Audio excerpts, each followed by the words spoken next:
If we're all ready to go, I think everyone's here. And, I'd like to call this Resource Conservation Commission meeting to order on July 27th, 2020. Again, everyone's in attendance, which is great. We got a nice agenda today, not too full, but just full enough. The first item, appointment of timekeeper. I know we have Ron, our new member on here. I don't know, Ron, if you would feel comfortable changing that to Diane just because you're a little new, or were you super excited to be timekeeper? No, I'm really excited about being in this position. All right. I'll do it. That will. Great. Yeah, I'm fine. Okay. Yeah, not much to it. I know there's some longer items tonight, so it'll be kind of easy to butt in if you want. Okay, I will. Good.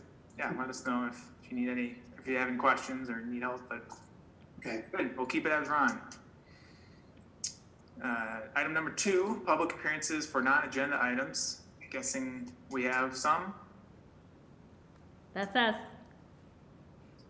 Can you say the Great. names, please? Brian and Dana Jacobs. Okay.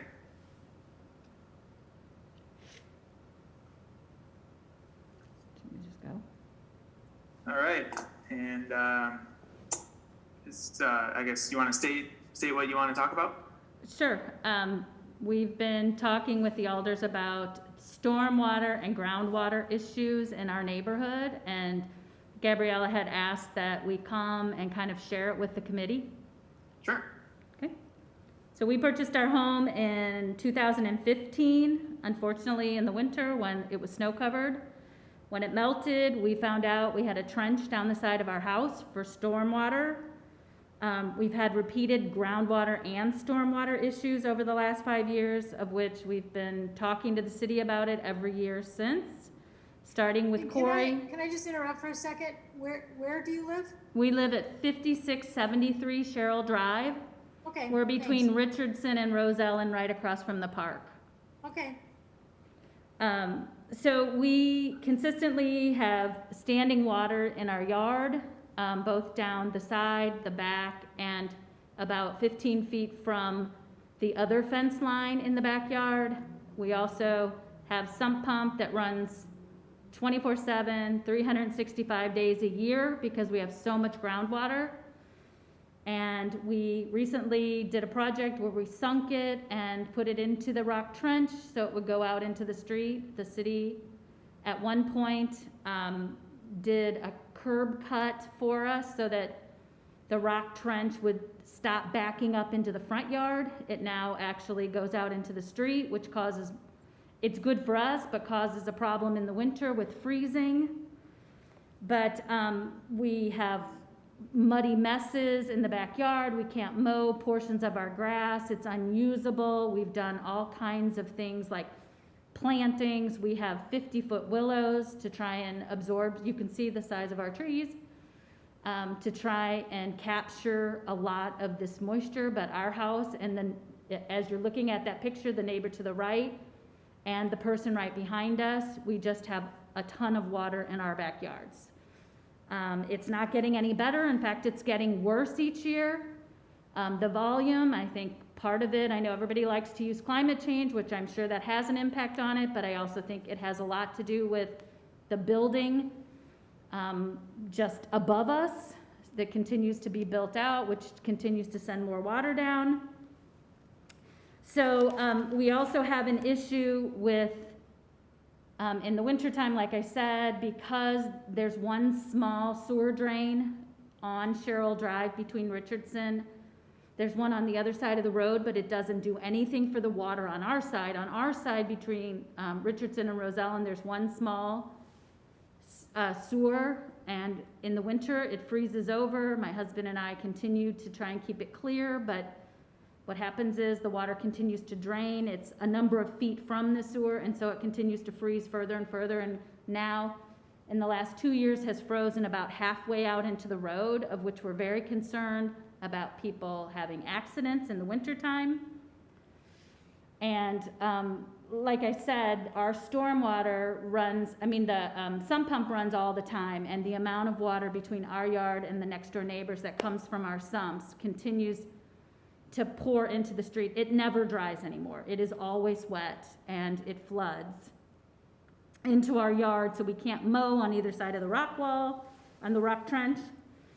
We just have continuous problems. And then on top of it, the street floods.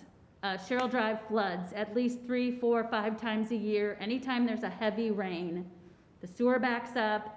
It floods about 10 to 15 feet in our yard. It washes all the mulch out of our mulch beds. It throws debris up into our yard. It causes cars to stall out in front of the house. It had happened 2 weeks ago when we had the heavy rain. And I said I felt like I lived on a lake because as cars drove quickly past, they flooded our yard even more with water as it came flowing up. So we've talked to the city about helping to deal with that problem at least, and it does sound like something is moving forward with that project. But that again is another stormwater issue that we have. The problem with the groundwater is it never, the water comes down from all the neighborhoods above. Everybody down, Richardson and Rosellen have built berms in their backyard to make sure that the water doesn't go into their yard, so it all funnels down to the center and comes into our backyards. And then it stops. Over the years, the ground is settled. There is nowhere for it to go, so it sits in my backyard until it ends up becoming groundwater and then finally goes into our sump pump and then goes out to the street. We have big mosquito problems. We're having to actually have it sprayed this year because the mosquitoes are so bad. We joke in our house, my husband has a garden. He has to pick at nighttime with a headlamp on because it's so bad. So it's just a consistent problem, and like I said, we've been talking to the city about it for 5 years. I was surprised that people have said to us that they knew nothing about it. So that's why we're here. So any questions, I'm happy to answer, but I think that's the gist of it. I have a question. Sure. Is the problem primarily stormwater caused or groundwater caused?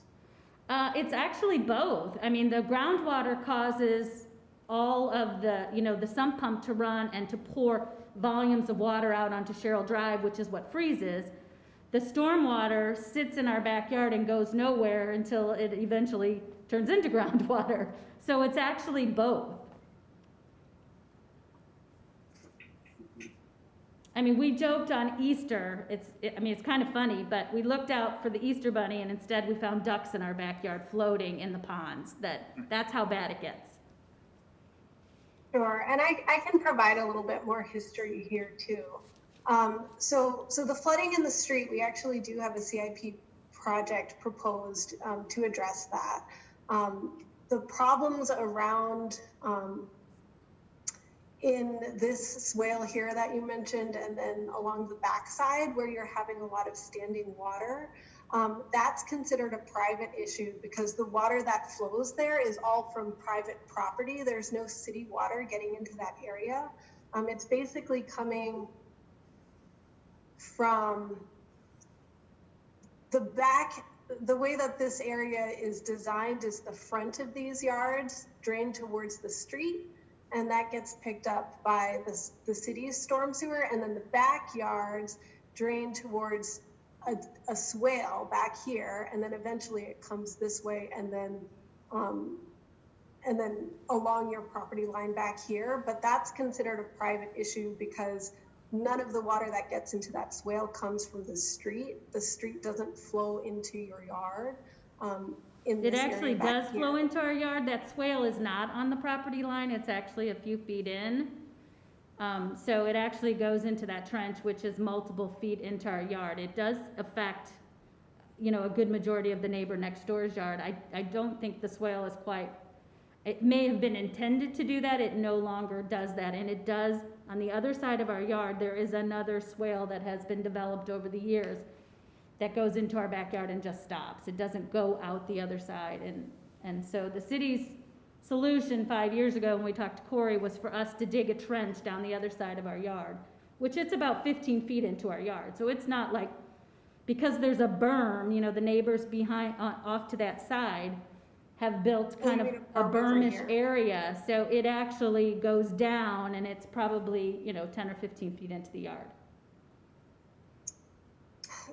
So, and that's something that I've asked the city attorney about, and if there's no city water involved, it is considered a private matter between two private property owners. And that's not something that Public Works would necessarily be involved in. That's something that, if there was a concern with a way that your neighbor has done any sort of grading on their property, that would be a civil dispute. That would not have the city's Public Works involved. I mean, that sounds good in theory, but this has been allowed to happen for umpteen years, and you're talking about 30 or 40 homeowners that live from where our house is to the top of the hill that all drains down into our backyard. I mean, we are homeowners. We don't have the money to sue 40 people, nor do we feel like it's our responsibility. And I think that the city, that storm drainage plan may have been a great idea when it was developed, but it doesn't work. It does not work. It shouldn't be draining all of that water into our backyard. That to me is not a reasonable plan, and I haven't seen any place else in the city of Fitchburg where that would be an acceptable solution, is to have 40 homeowners drain all their backyard water into one person's backyard. So. Yeah, and unfortunately, that is a pretty common design. That's actually a very common design, to have the front yard slope towards the street and then the backyard slope towards a drainage swale. So, could I jump in here real quick, Claudia? Sure. This is Gabriella. So Dana, and it's Brian, right? Dana and Brian? Correct. Yes. Yeah. Okay. Thank you so much for coming out today. I had a chance to speak with Dana over the weekend, and I think my impression, and please correct me if this is wrong, I think part of the thing here is that there's been a lack of clarity between maybe some of the homeowners in this area and the city about what is private versus what is public. Also, maybe not some clear clarity on what's happening with that water flooding issue out on Cheryl Drive. And then also just like the overturn of city employees over the last few years, I think has caused some miscommunication issues. And so I think maybe, what I would love to do for a next step, Dana and Brian, I thank you for coming out and sharing this issue. I think this is clearly something that needs some more discussion amongst us. And what I'd like to do to move forward is maybe have a conversation offline with you, and I'll touch base with Claudia and get some more of the history of the situation. We can get some answers, and maybe we can also get some sort of solid answers that you could also share with your neighbors in the area as well. Well, Would and that that's be a way something, to move forward? I think that's great. And just one thing to note with that is that I know we all think that this is just our issue or ours and our next door neighbors, but Gabriella, Julia had asked me to reach out to the neighbors to see who else is having issues and if anybody was interested. And I now have 21 neighbors that have already reached out and said, holy cow, we would love to be a part of this. So it is affecting the general area. Anybody that's kind of on the low side of Richardson all the way down continues to have these water problems. So just to keep that in mind, it's not just us. So I think they need to be incorporated. That's fantastic. That's something that we should definitely touch base with the group of neighbors and kind of get a sense of the full scope of the problem and what the solutions might be, and kind of just get a sense of what the city can help with and what maybe is not in the purview of the city, but just make sure that there's real clarity for all of you, and so we can move forward in a way that works and that we know what next steps would be. Sounds wonderful. Does that work for you? Yeah, that sounds great. Great. Thanks so much for coming out tonight. I really appreciate you putting it on the record. That's great.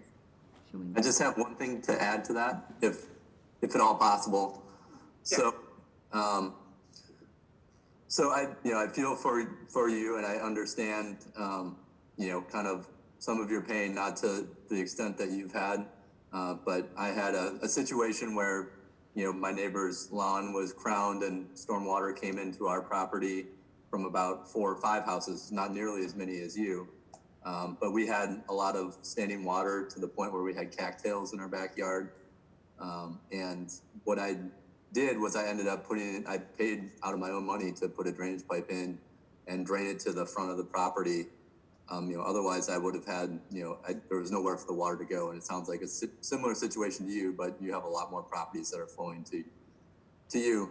But one of the things that this comes back to, just to kind of think about from a big picture perspective with development, because we do develop homes in Fitchburg, is there's a plan when these developments are approved, and then what happens is the individual homes are built at different times, and then some people say, well, we want to crown our yard, and then that affects the drainage plans and patterns for all of the neighbors, and it just kind of can snowball, and in this case really impact these homeowners. And so just thinking about maybe a better way that we can handle the situation where the intended design of how stormwater is still supposed to flow through a neighborhood, how we make sure that happens when these individual properties are built at different times.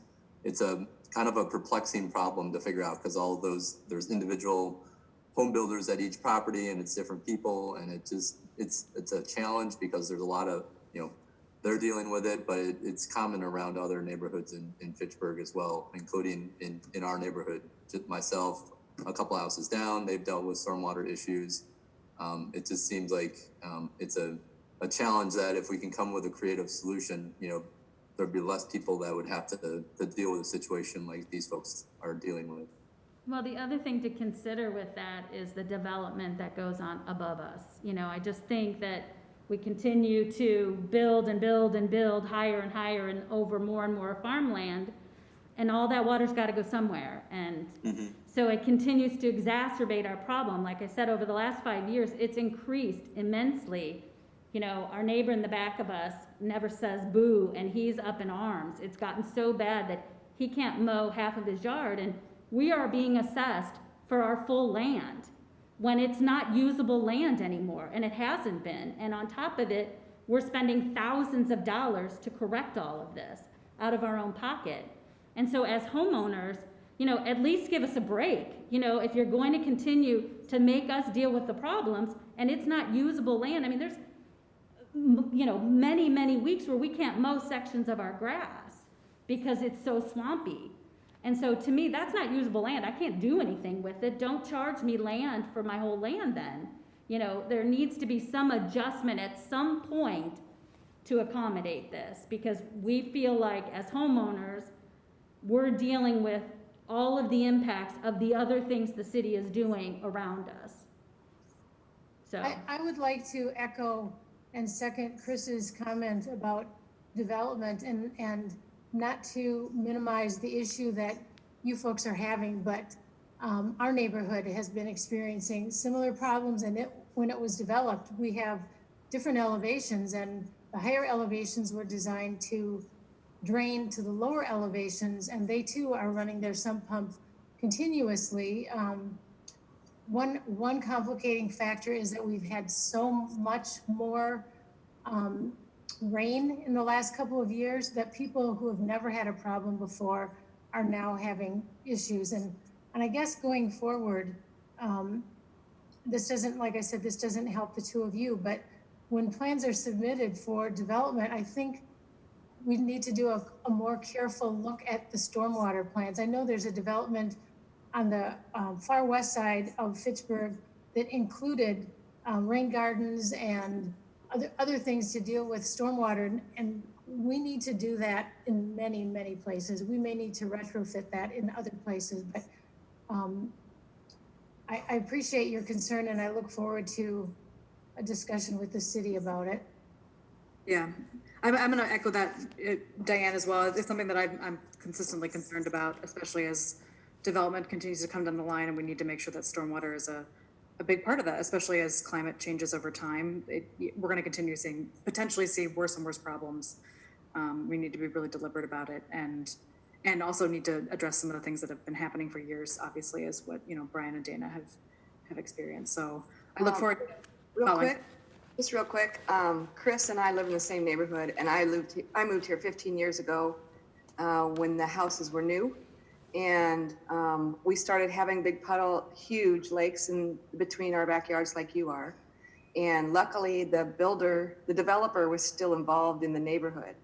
And so we forced them by anger and threat of suit to bring a company in and redo our backyards to have the water flow away from down the area. And then they ended up putting in some drain tile and forcing it out to the street. So luckily we caught them, the developer, while they were still involved in the neighborhood. So it is something that is an issue. Yep. And maybe that's something we can discuss about how we can keep an eye on that as these developments keep coming up.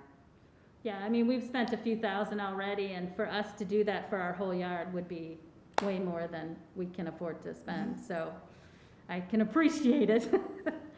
Does this involve other departments other than RCC? Pardon me? Is it planning and zoning that needs to get involved as well? Well, absolutely it does. It involves planning, and until, gosh, I think 2 years ago, no development plans were even coming to RCC, and we had to kind of buck the system to get some sent to us. And since then, the one I mentioned was for our west side. We saw that development plan. We haven't seen one since. So it absolutely affects when a plan goes to city council, or when a proposal, it needs to get referred out to RCC in addition to all the other commissions, Plan Commission and Public Works, or wherever else it goes. It definitely should be coming to RCC. What about the development out at Lake Farm areas? That's in Fitchburg, right? I'm not sure. That brand new development out by Lake Farm area, is that all in Fitchburg? You mean off of M? Road, yeah. Yeah, that is Fitchburg. It's Terra Vesa, and we have not seen any of their plans. Although That's brand new. yeah, I will say that they're touting. If you go to the website, Terra Vesa website, they are touting a lot of the things that we were discussing. So just so you know. Okay. We may have seen that, Shelley. I might have forgotten. We may have seen that a couple of years ago before it was ever approved. Okay. Yeah. Well, it's they are focusing on these kinds of issues. So. Okay. All right, the timekeeper, we need to keep going here. Yeah. Thank you so much, Dana and I Brian. don't Really, know if you'll allow for public comments out. Yeah. thank you That's so all much. right. Thank you. Yeah, thanks for Thanks, coming guys. in. Thanks for coming in. Thank you. Thanks, have a good night. You too. All right, well, I guess we'll follow up with that item. I know, yeah, that's a good item to talk about, and I think it's right in our wheelhouse to keep helping these issues, so. Really is. And I didn't mention it while they were there, but my neighbor ended up building a berm and costing them $12,000. That was 12 years ago, to help control the water that was ending up puddling. We still have little puddles, but nothing like what they're going through. Yeah, I mean, I live 2 blocks away, and we struggle with high groundwater as well. So it seems like everyone has a little piece of the pie of sharing their story. So Can we revisit this in the next month? Sure. I think that would probably involve inviting building inspection, just because, so when the plat process is, the plat gets approved and the plans get approved, and then once everything is graded according to the plat, then Public Works reviews that and makes sure it looks correct. And then, as Chris said, then the individual homeowners go in and actually build the lot out, and they might change the drainage when they do that. So building inspection kind of has the last look to verify that drainage is occurring properly. And I know that they do a occupancy inspection. I'm not sure that looking at drainage is part of their normal inspection. And I don't want to speak on behalf of building inspection to say, sure, we'll just add it in. But I think it's Well, I know that they're supposed to submit a drainage plan when they take out their building permit too. Yeah. At that point, it'd be too late. As long as they do that prior to digging, then that's when you have to have those specifications in, I would think. Right, yeah, so everything gets approved and then it gets graded according to the approved plans, and that's all. So the topography is in, and then you build the house, and things might change because you take out ground out of where the basement is gonna be, you take dirt out of that, and you have to put it somewhere. So things might change at that point. Anyway, just some history, but definitely worth further discussion. Sure. Okay. Yeah, well, I think we can put it on next month's agenda. Otherwise, let's get moving. Item 3A, unless we have any other non-appearance or non-agenda items, I don't think so. I don't see any, but 3A, approval of the minutes, the draft minutes from last meeting, June 15th. Do we have a motion to approve those minutes that were included in the packet? I move that. Second. Right, we got a motion and a second. Do we have a discussion then on the minutes? Any changes? Just a quick comment that these minutes are absolutely fantastic. I read a lot of minutes for a lot of meetings, and there's none of them even come close to how detailed and precise these are. So kudos to you all for putting together. I don't know who writes them up, but they're fantastic. Phil writes them up, yeah. I was also going to comment that he did a really nice job, and one of the reasons, Gabriella, we have detailed minutes is for reference. I mean, as you said, you look at other minutes and sometimes you have no idea what actually happened at the meeting. So you did a nice job on these, Phil. Yeah, they're great. Thanks. Mostly just have been following what Ellen did before me. Great. Well, Phil, is your camera turned off? Did you get a bad do or something? Is your house dirty? Are you eating? What? Oh, there we go. Sorry, I was finishing up dinner as the meeting started and figured I knew it. might be a little distracting to turn the video on as the Jacobs were speaking, so I kind of figured I'd just hold Sorry out. for calling you out on that one. well, all in favor of approving Phil's very detailed minutes, say aye. Aye. Aye. Any opposed? Oh, yeah. Motion carries to approve the minutes. Great. Yeah, Phil, you've been doing a good job. Thanks for taking good notes. All right, let's move on to some new business, some new agenda items. This resolution R-12620, the resolution declaring the city of Fitchburg's intent to continue our partnership with the city of Madison Metro Transit. I guess first off, do I have a motion to approve it? I make that motion. Thanks, Diane. Second? Anyone? Second. Gabriella, thank you for the second. And so this was, I guess we can open up for discussion. This was sent out, I think Claudia, you sent that out just in preparation just because of the detail. But Gabriella, do you want to maybe touch on it? Yeah, I'll just give you a quick summary. This was drafted by me and co-sponsored by Alder Maldonado. And really the purpose of it is to just clarify that we want to be a part of the Madison Metro system going forward, especially because Madison Metro is going through a big process of analyzing their system in order to improve it and also looking at bus rapid transit options.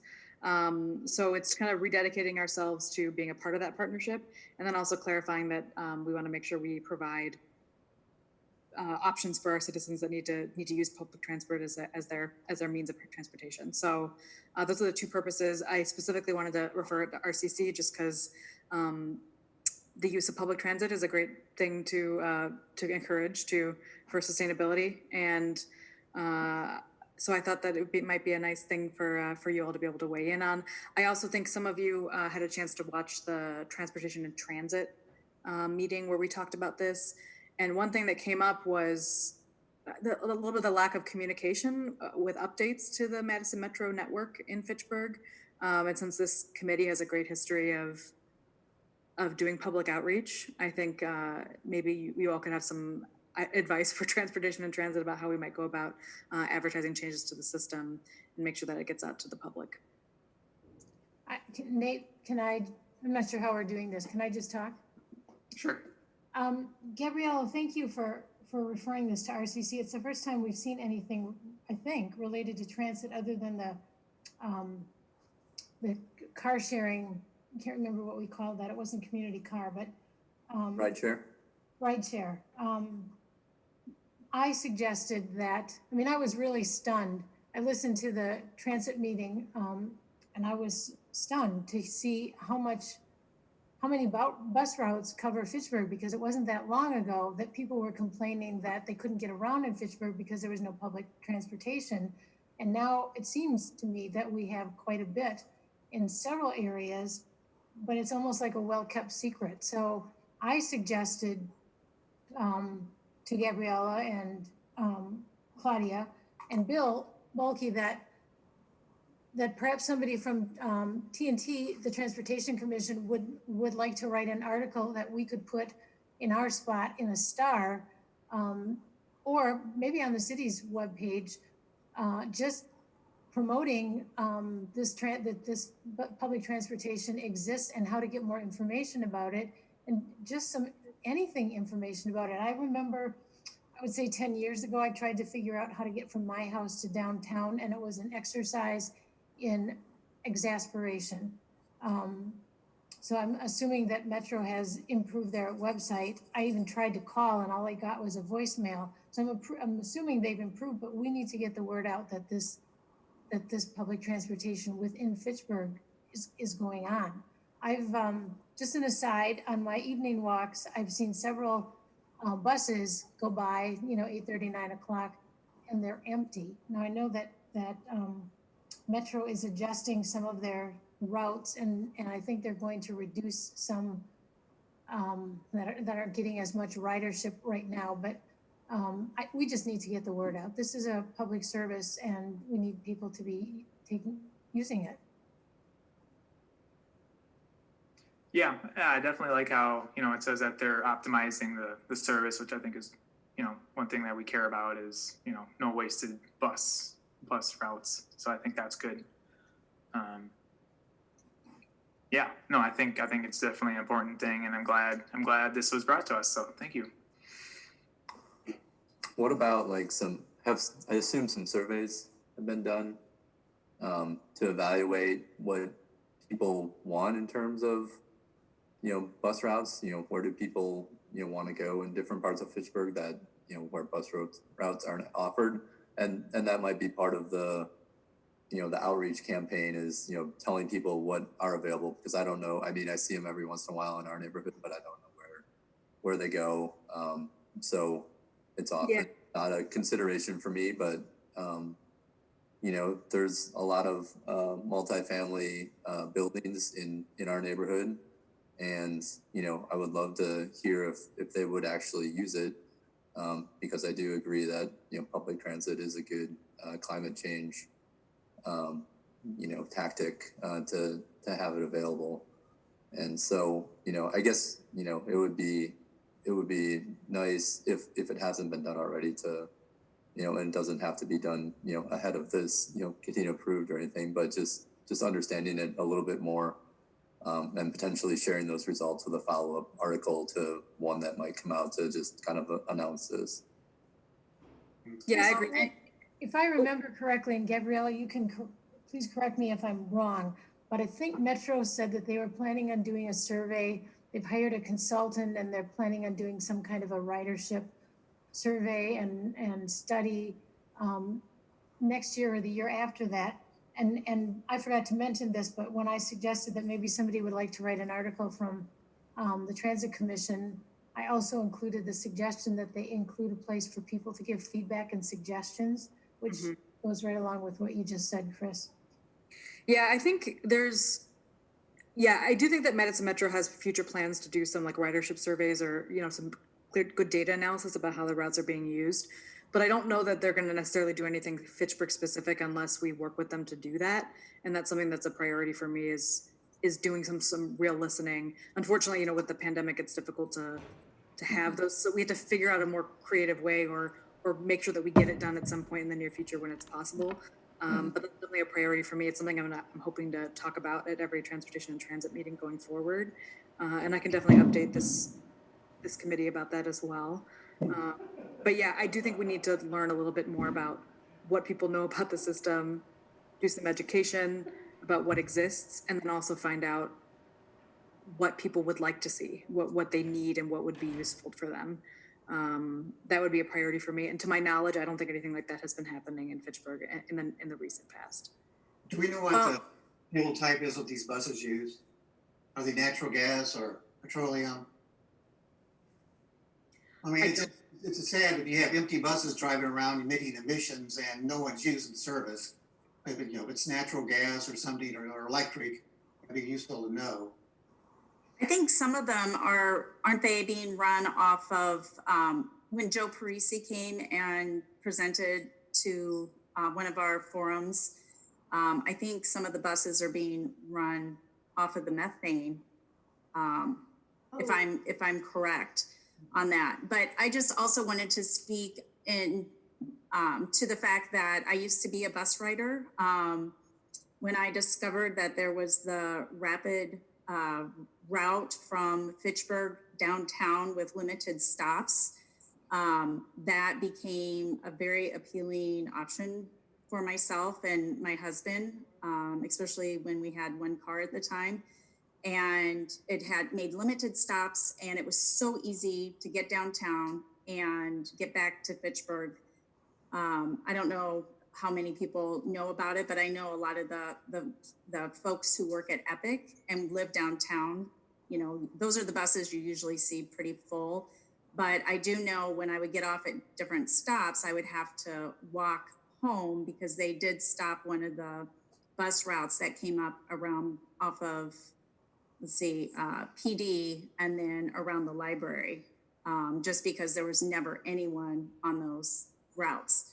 So I think doing a more thorough job of what those routes are and, you know, explaining to folks the options is great.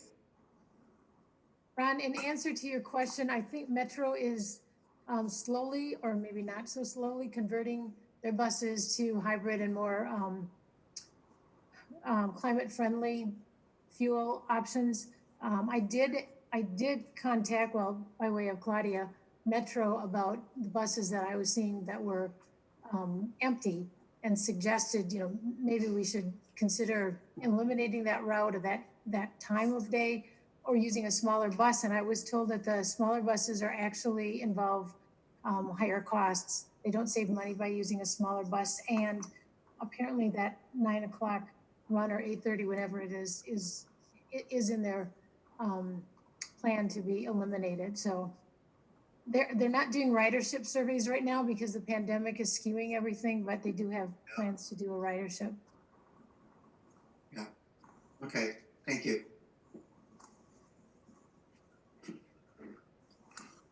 And we might be able to, at some point, if we want to learn more, we could definitely invite Madison Metro, a representative, to come talk about and answer some questions. If we had a particular list of questions we wanted to send to them, I'm sure they could come back. They're pretty open, and they're interested in having Fitchburg be a partner. So I think they'd be happy to do that if we wanted to invite them at some point. Yeah, I'm guessing that the city has a good relationship. I'm guessing that, I guess Bill might, you know, be in contact with them, or I guess the new transportation person is gonna get involved with that. Yeah, certainly. Yeah, and I think maybe we should wait till we have our new transportation engineer up and running. We might want to vote on this because this item on the agenda wasn't allowed any time. So sorry, Ron, but we're getting further behind. Yeah, I know. Yeah, well, I think we'll see where it goes, but you know, I think it was a good discussion, but yeah, we can bring it to a vote. All in favor of approving resolution R12620, say aye. Aye. Aye. Any opposed? All right, and the motion carries to approve it. Thanks for bringing it up to a good discussion. All right, let's keep moving to item 4B, the draft stormwater utility maintenance plan that I believe Claudia and a lot of people had a lot of good effort putting into. I think, you know, I read through it and it looks great, and I'm guessing Claudia wants to talk all about it, right? Yes. Okay, so basically the purpose of this plan there are a couple reasons why I thought that this plan would be important.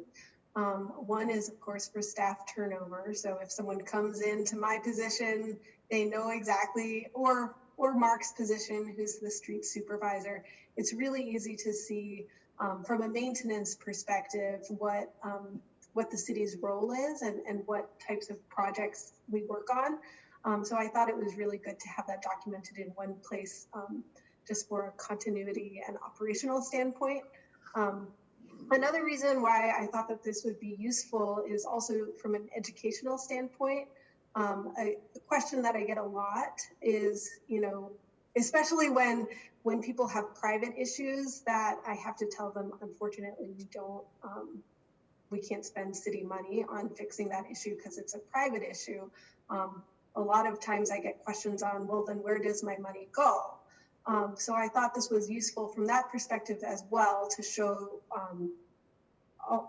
just basically describe, these are all of the things that your money is being used to maintain. So it was kind of twofold from an operational perspective, and then also a transparency perspective as well. It's a great report, Claudia. It's really is. so easy to understand, and it's a terrific report. Great. Yeah, I've seen a lot of stormwater facility maintenance plan in my career, and this is one of the better ones. Like people have just echoed, there's a lot of clarity in there. You've got graphics that make things explain easier, the text in the document. So I think it's a really great plan that you put together, and your team put together. Great, thanks. So I'm going to come back to a couple of sections that I wanted us to discuss in more detail, but and the introduction is definitely one of those sections. So I'll gloss over it for now. What I'm going to do now is just do a really brief overview of what's in the plan. So section 2, basically there are 2 tables that kind of outline most of what we do. So this is what we do on an annual basis, is in this table. And then the next table includes maintenance activities that occur less than once a year. And I'll just discuss what those are in more detail now. So of course, if there's infrastructure that is aging, then that's something that we need to deal with. A lot of times potholes that you see in the road are actually, they've formed because the soil underneath the road has eroded away, and that can happen if there's a hole in the infrastructure. So either the hole needs to be patched, or the piece of infrastructure under there needs to be replaced. This is an example of a culvert being replaced, and those are the public works crews out there putting in a new culvert under Fitchburg Road here. Other things that we do in addition to just replacing or repairing infrastructure is unclogging it. If it becomes totally clogged, then that can cause temporary flooding in that area if the pipes are not able to flow to capacity. So that's something that we also would need to go out and take a look at. So ponds, a lot of times ponds were put in place in order to meet regulatory requirements. So those requirements would be flood control and then water quality. So there are things that we need to do to make sure that the ponds are operating correctly. And one thing is, of course, dredging the pond. So the pond is designed to collect dirt. That means that at some point that dirt needs to be removed. So this is a picture of our staff going out this past winter, and I believe this is the first time we've ever done this. We went to every single pond, dug holes, and then took the depth of water, and then also the depth of sediment, soft sediment at the bottom of the water. DNR recommends that you schedule dredging to occur if the depth of water is less than 3.5 feet, because you can't get the solids to settle out as effectively if it's shallower than that. So the plan is to do this every 5 years, prioritize our ponds, and then do dredging on an as-needed basis. Vegetation management, this chapter really went high level into vegetation management. We do have plans to write a site-specific vegetation management plan. I'm hoping that we can do that next year. It's underway. Had a meeting with Ron. Thank you again for your time. Since he is an ecologist, just to get a little bit of his thoughts and perspectives on things that we should be thinking about as we're putting that together. And I think that was very, very helpful. He had a lot of comments on, ducks and habitat, pollinator habitat, that kind of thing, those kinds of things that we should be keeping in mind. But the purpose of this chapter was just kind of to describe at a very high level that we do vegetation management, and that there are two main ways that we do it. We either mow up to twice a year, or we do more extensive native vegetation management. And of course, controlled burns. In the Midwest, this is a very common thing because prairie plants have evolved to appreciate burns, and it's very helpful for them, and it's also a good way to manage weeds. I'll just go over this really quickly. Infiltration devices. So infiltration devices are designed to help meet infiltration requirements. So if the soil becomes clogged, then we would need to go back in and make sure that the water is still able to infiltrate. We also have a few areas in the city that have sumps. It's a similar concept to ponds in that they have an area of 3.5 or deeper water where sediment can fall out, but it's a much smaller area because it's just in an inlet or a catch basin. But it's the same thing. We would need to go in and make sure that the dirt that's collected has been removed. Claudia, one comment I have, and I noticed on the figure, you've got a link. You have to be careful about links and documents because sometimes those links will disappear or they get outdated. And so people get frustrated when they click on a link and it takes them to, somewhere else or. Yeah, that's a good point.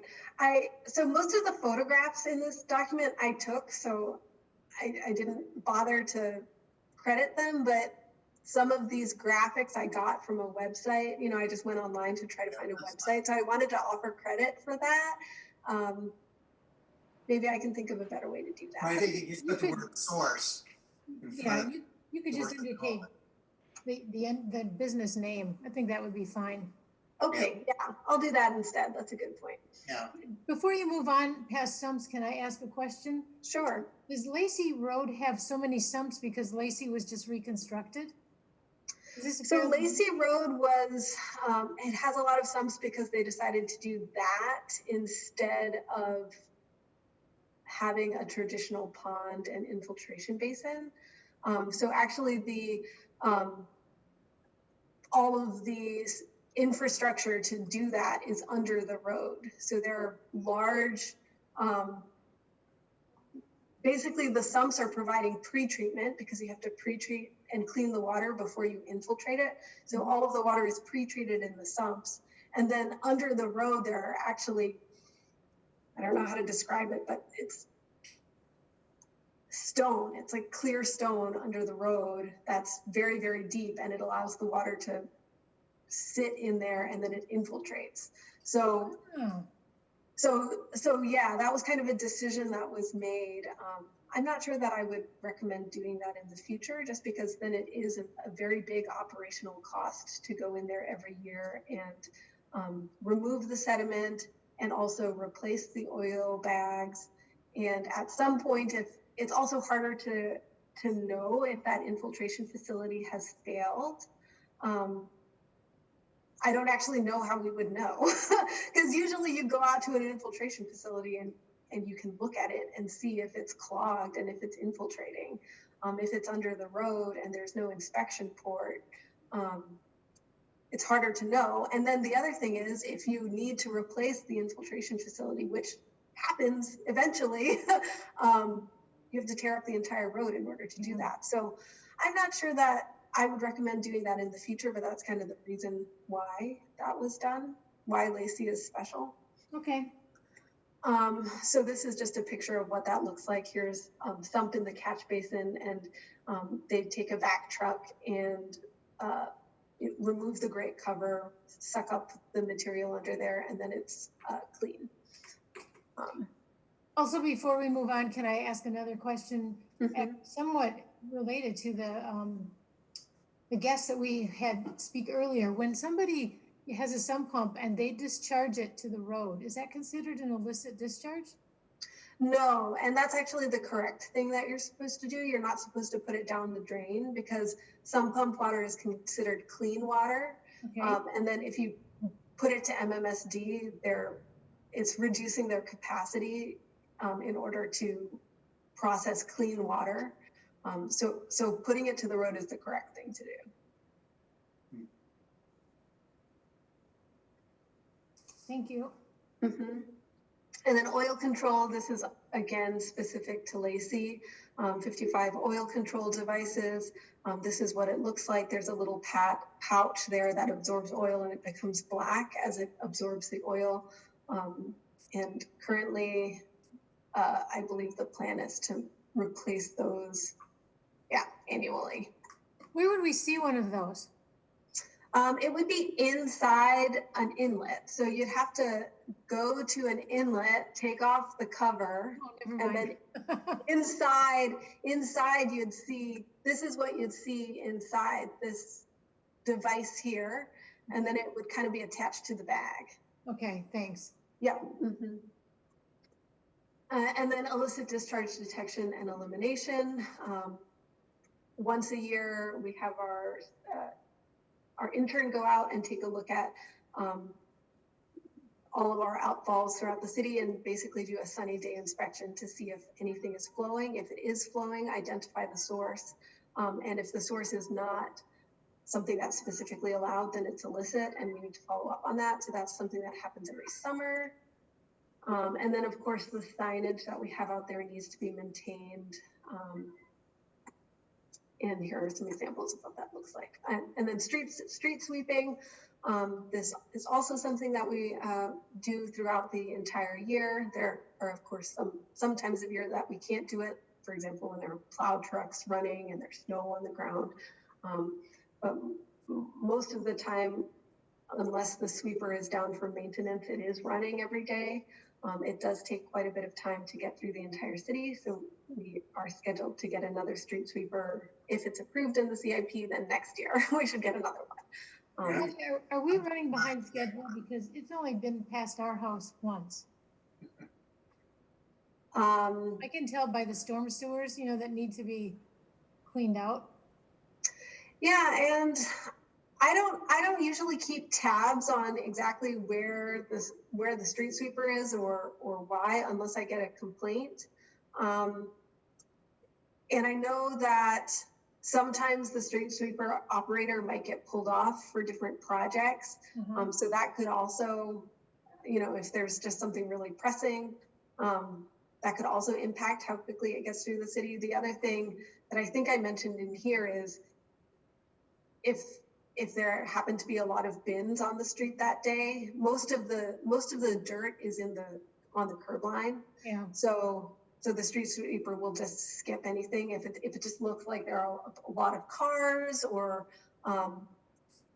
bins, then they might skip that street, and then you wouldn't get another pass until next time they go through the city. So well, it's not just our street; it's more like this area. So if you wouldn't mind just checking on that, but based on what you just said, I think it would be great to maybe every other month include a reminder on the city page of the Star that people should not be putting their carts in the street, because we've got new residents who don't understand that, and they could put it on their lawn if they don't want to put it in the driveway, but I'm seeing more and more carts put out into the street. And actually sometimes when Pelletieri picks up, they leave the cart in the street, even though it wasn't in the street to start. So you want to tackle it from both ends. Okay, yeah, and that's good feedback from Pelletieri, because I feel like we probably have more control. We can absolutely put it in the Star, but we probably have more control over what Pelletieri does than our thousands of residents. But unfortunately, I think Pelletieri's situation, the incidence from them is much lower than the residents putting it in the street. Oh, sure. Yeah, but that's a good point. We can Does the street sweeping apply like along Lacey, like from Fish Hatchery over to Seminole? Yes, so I believe those are city roads, yeah. With all the detours going on in the bike routes, there on a bicycle, there's tons of gravel on the roads, on the bike lanes on Lacey going up towards Seminole. I don't know if it's coming from the gravel trucks or what, but they need to look, the city needs to look at sweeping them more often, so make it a lot safer for the bicyclists on the road. And I can take that feedback back. I know that there's a lot of construction going on in that area, so that would probably be something we have to keep an eye on and make sure that they're doing the sweeping in that area, because that would fall on the developer. They should be doing that, and I know they're required to at the end of every day. And that's actually how I drive home. And it usually looks good when I leave, but sometimes during the day, it can get, if they're actively hauling, they might need to. Well, it just seems to be faster for all the gravel trucks coming from the gravel pits going to development areas. So, and also I'm very surprised the city only has one street sweeper. I mean, it's very important to keep the streets clean and keep the debris and sediment out of the waterways. So I think that's something the city needs to look at seriously and getting another one, because if one breaks, it's going to be out. You don't know how long it's going to be out for. Yeah. So I'm very hopeful that gets approved. I haven't heard that it's been taken out, but hopefully next year we will get another one. And then the year after that, our current one is scheduled to be replaced. So we wouldn't get we wouldn't get more than two, but our first one would be replaced. And then maybe after that, we can reevaluate if we need another one still, because. I mean, Fitchburg is growing. Yeah, that's absolutely correct. So I do think in the future, it would make sense to have three. Is what I'm thinking, but it is a very big ticket item. Yeah, I know. Gabriella, is there something that we can do to underscore the importance of getting a second street sweeper and get that included in the CIP budget? Yeah, so I was looking through the CIP. I think it's included in the public works equipment replacement project of the CIP. And so I'll certainly, I don't think that, I'm going to keep an eye on what the amendments come through. I don't anticipate that will be removed, but if it is, I will advocate for it to not be removed, because I agree that the fact that we only have one is surprising to me, quite surprising to me when I read that in your report, Claudia. And then if we do need to make amendments to the CIP in future years, if it looks like we don't have enough or something happens, I'm happy to have that conversation here, and I can bring it forward. So if somehow there might be an amendment to remove it, perhaps you could, I'm assuming that the rest of RCC members agree with me, but perhaps you could just also indicate that, RCC strongly in favor of a second. Yeah, I'd be happy to have that be a part of it. And I also, I'll give it my council update, but I'll talk a little bit about CIP amendments. I certainly want to inform you all of what's coming down the line, so we can cover that in a little bit. Thanks. Okay, so section 12 just covers flood control and pumping operations. We're buying a new pump this year. And then section 13 covers capital improvements and discusses a little bit of how that process works. And then section 14 is maintenance of private stormwater facilities, and then homeowner opportunities. Thank you, Nate, for allowing me to put your article here. I thought that was great. So the sections that I was really hoping to get your feedback on were actually the section at the front. So I copied that here, which has the mission statement and also the stormwater management responsibilities of the stormwater utility, and then property owner responsibilities. I was hoping we could just have a discussion about, maybe let's just start with the mission statement. I couldn't find a written mission statement for the stormwater utility, so I did a little research on what other stormwater utilities have as a mission statement, and I just put something here kind of as a starting point. If anyone has thoughts on how to potentially modify that, or if that looks good, let me know. I thought it sounded great.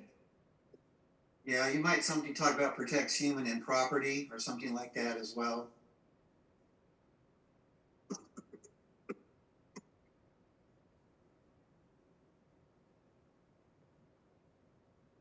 I would Okay. put the property after health because property doesn't really have health.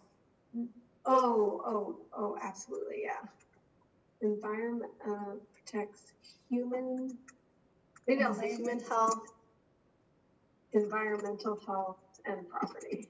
Yeah. Put that last. A little bit less important than the other two. Well, not necessarily. Yeah. Remove the and before property. Which protects. Oh, I think the and, so these three things are together. Maybe it's a run-on sentence now. It's good because it protects human health, environmental health, and property, and emphasizes sound management. Maybe I'll get rid of this comma. I think that sounds good. There you go. Yep. And then this section kind of talks about the stormwater utility responsibilities, and really just outlines what the city does. It's really the city's right of way, the city's easements, and then the city's outlots that we're responsible for. And then of course, Claudia, there's just a small typo in that first paragraph. oh sure, what was it? Last sentence, our, it says out water resources and it should be our. Yeah. Second paragraph. Third. Oh, R. Okay. Oh, I'm sorry. First paragraph of the stormwater management I responsibilities. got it. Thank you. So I thought this was pretty good, unless someone could think of a responsibility that I had missed. It was basically infrastructure and then environmental initiatives. The only thing I thought might be lacking, I think you addressed it somewhere else, is how all this is paid for. When we get our utility bill, the stormwater fees. Yeah. I mean, how? I think that's a good point. I don't remember seeing that addressed in here. Yeah. And I think that was actually the very first paragraph of the entire report. Let me just double check if it's actually in there. Make reference to somewhere though. Yeah, so we have a whole study that talks about how the stormwater utility is financed. I guess I could give a little bit more detail here. Yeah, I can definitely give a little more detail on that. I can add that. Maybe just a couple sentences. Yeah. Yeah. Like Oh, in yeah, summary, like I'm not stormwater fees. finding Appendix E2. I'm not seeing that in here. Is that something you're planning to add later? Yeah, so that's actually something that my intern was working on putting together. And there were just still a bunch of comments on it that needed to be addressed. Okay. So, but I still wanted to get this on the agenda because I've been working on this since last year in my downtime. This has been like my pet project. Has been trying to get this out the door. Yeah, so that will definitely be added before it goes to council. But that's really technical. I don't think it really needs to come here. It basically just says, here's where our coolers are stored, and then you need to do these types of samples, and here's how you store them, and then these ones go to the state lab, and these ones go to Dane County, and it's very technical. So I felt okay in leaving that one out. I just didn't realize this was still in draft form. I thought this was final, and that was just missing, but thanks. Oh, okay. But you might check on just for the appendices. On B1, the figure B1 dredging ponds, you might check the labeling of the Oak Meadows Pond. I don't know if that's correct. Right now it's listed as WIBA Pond, but everywhere else it's listed as Oak Meadows Pond. Okay, I'll take a look at that. Okay. It might also just be wrong in our GIS layer. Yeah, I'll look at that, thanks. Okay, so the other section that I wanted to dig into was property owner responsibilities.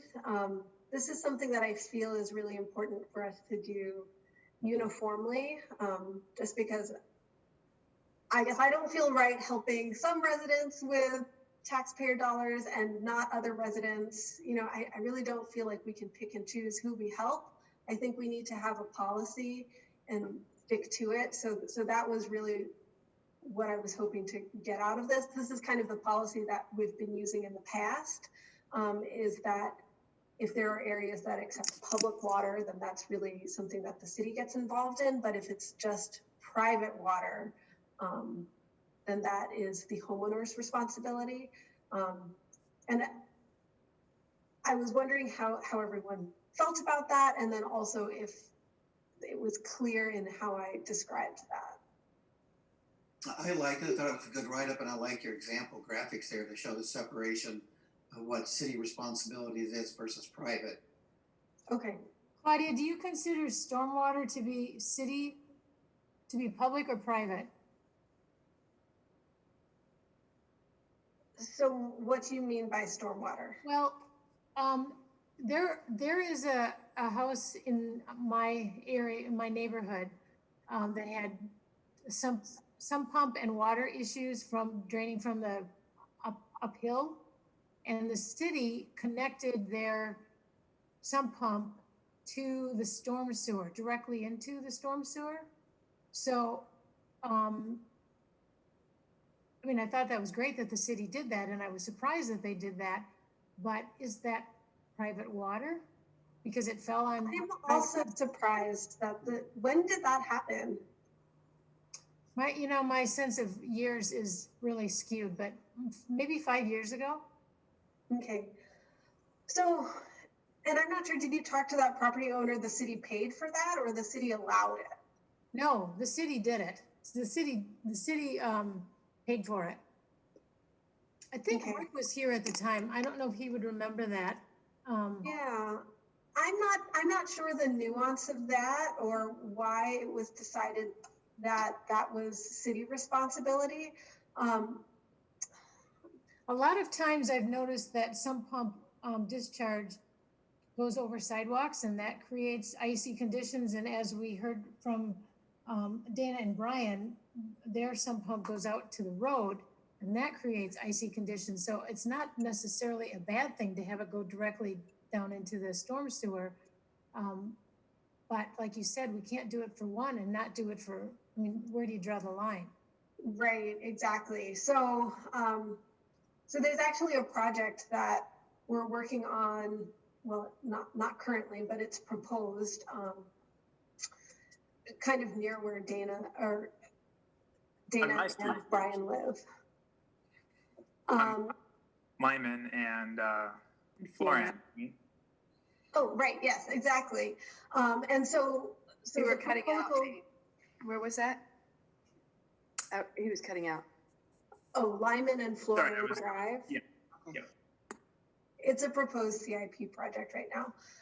But the city would install the storm sewer in the road to make it available, but then the homeowner would be responsible for connecting to it. So anything on private property would be their responsibility, but then the pipe in the road would be the city's. And that was, the purpose of that is because they've had recurrent icy conditions for over the last 10 years. And it's not necessarily, currently we have, like the last 3 years, we've had really high groundwater. So we might not want to do that everywhere in the city that has this issue, but this has been a problem that area has been struggling with for over 10 years. So that was something that I felt was justified in doing. But certainly with this, we would not the city wouldn't pay to connect someone's private sump to the city infrastructure with this policy. I don't know if it made a difference, but there was already a storm sewer there. So, you know, in my simplistic version, there wasn't a great deal of work involved, but anyway, just thought I'd mention that. And getting back to your private versus public water. Yeah, so currently the way it works is if you wanted to connect to the city's infrastructure, you'd have to submit a permit in order to do that, and would have to give you permission to do that. And then would have someone come out and inspect when that connection occurs to make sure that it's not going to cause problems for the city and it's happening according to our specs. So that's how that works currently. And I can't speak to 5 years ago or that situation. Okay. Okay, And then, go ahead. We need to keep moving on though. yeah, sorry. And then just the very last thing, if no one had thoughts on that or any large feedback, I also wanted your feedback on this proposed ranking system, which I put together for CIP, for flooding CIP projects specifically. And so rank 1 would be the greatest priority is if there's flooding of a public or private primary structure, such as a home or an office building, or long-term street flooding that results in road closures, where the issue is caused in large part by public water. And then flash flooding is rank 2.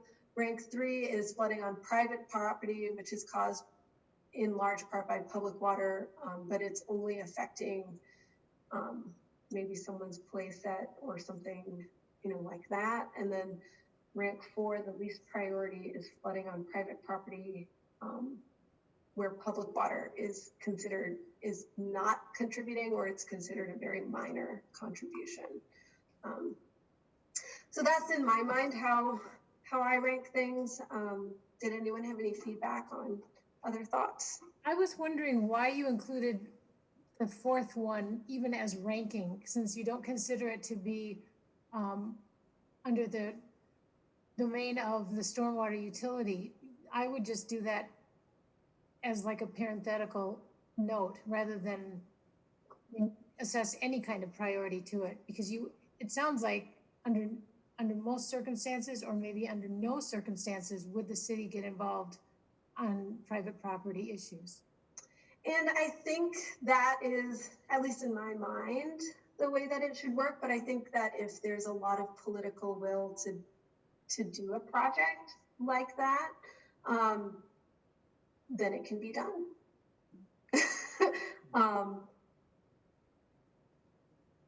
Okay. And yeah, so.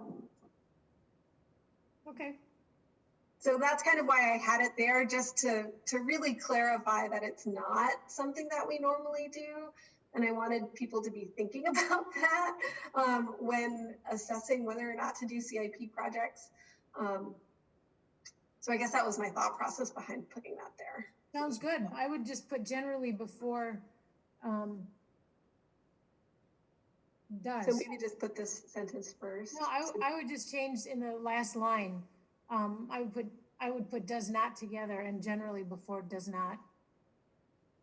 Oh, okay. Gotcha. I agree with that. Okay, perfect.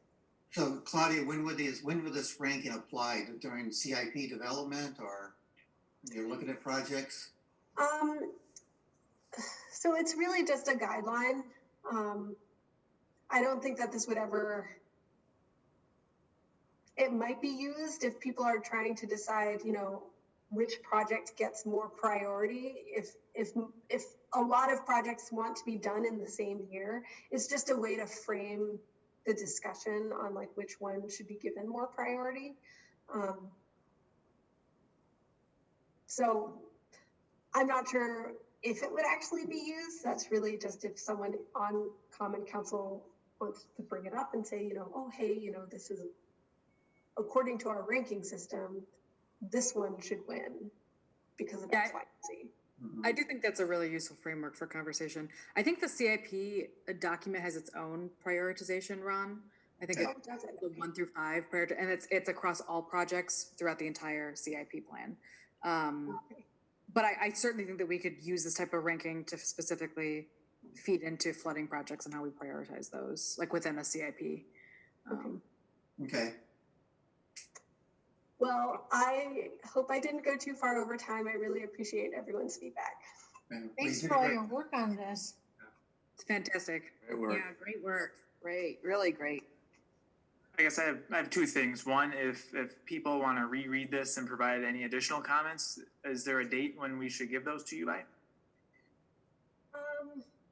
Maybe in the next 2 weeks, if that would work. Okay. I think that's And then- reasonable. Yeah, and then I'd like to get it out to Common Council. Great. And then just an overall question. I know you touched on it a little bit with the street sweeping, but does the city in general have enough staff to uphold this maintenance plan moving forward? Especially with the addition of another street sweeper. I mean, are we hiring another person? And I mean, it seems like a lot of work. Yeah, and I think I kind of put it throughout the plan that some of this isn't happening currently according to the plan. And I know that Bill has requested additional staff as part of this operating budget cycle. So we'll see how that goes. At least they have one on backup in case something happens to the other one. So. Right. Yeah. But yeah, it would be really good to have this to the council before they discuss the operating budget. Because I think I totally agree. Yeah, you very clearly indicate that people are wearing many hats within Public Works, and I think it would be really good to get it to them. Yeah. Okay, I'll double check the timeline. I think we do have 2 weeks for if anyone here has comments. Okay. Yeah, I think that would work, but I'll double check. Okay, let's keep moving. Great. Thanks, Claudia. I like it. I think it's great, and it's good to have something on paper now. Thanks. Let's move on to old business now. Item 5A, the OEI grant energy report that Phil has been so patiently waiting to present. Phil, you had budgeted 30 minutes to report this. Do you think you could get it under that time allotment? I sure do. Great. So I know that's the right answer. Let me share my screen here.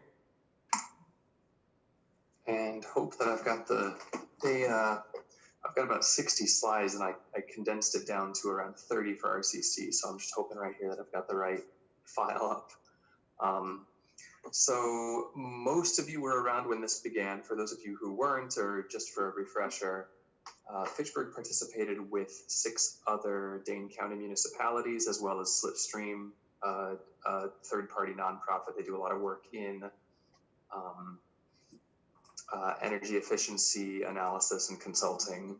They were historically with WEC, the Wisconsin Energy Conservation Corporation, and Seventh Wave, which prior to that had been, I'm blanking on what Seventh Wave had been, but they've got a history in energy efficiency consulting. So they worked as the kind of project manager for this effort, where the 7 municipalities and Slipstream received a grant from Wisconsin's Office of Energy Innovation, part of the Public Service Commission, to work together and develop essentially a review of the municipality's current energy situations and a plan for what they could do in the short term to decrease their overall energy usage and increase reliance on renewable energy.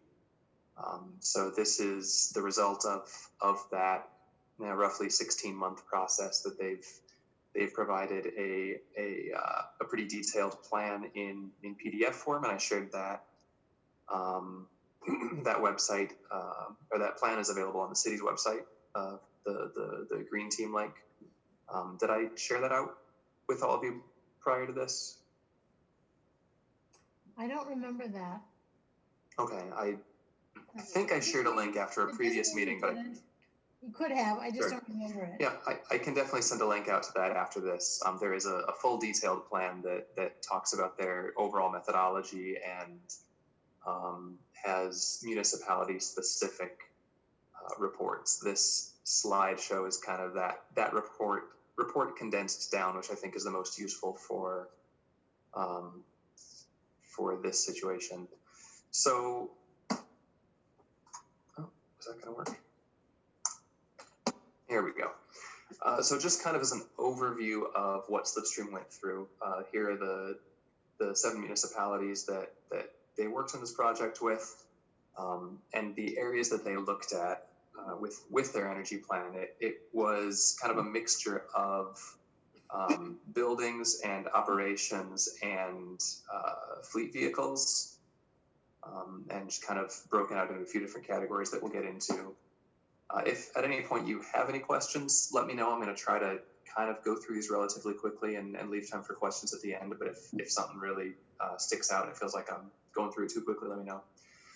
So for the energy profile, Slipstream did some data gathering, and this was a combination of going through, doing a couple of walkthroughs of Fitchburg's buildings. I believe they did walkthroughs of the library, city hall, and the community center.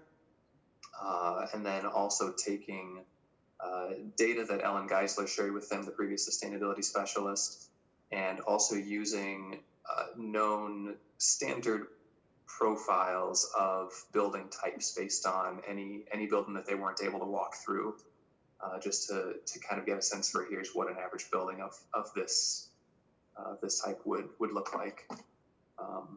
And so they did look at all of the Fitchburg buildings. They actually, the one in the left column, you can see they say new fire station. That's actually the second fire station over by Marketplace Drive. The East Fire Station just off of Sain was not included as part of their study since they were evaluating data from collecting data in 2019. So all the data for this study was through 2018.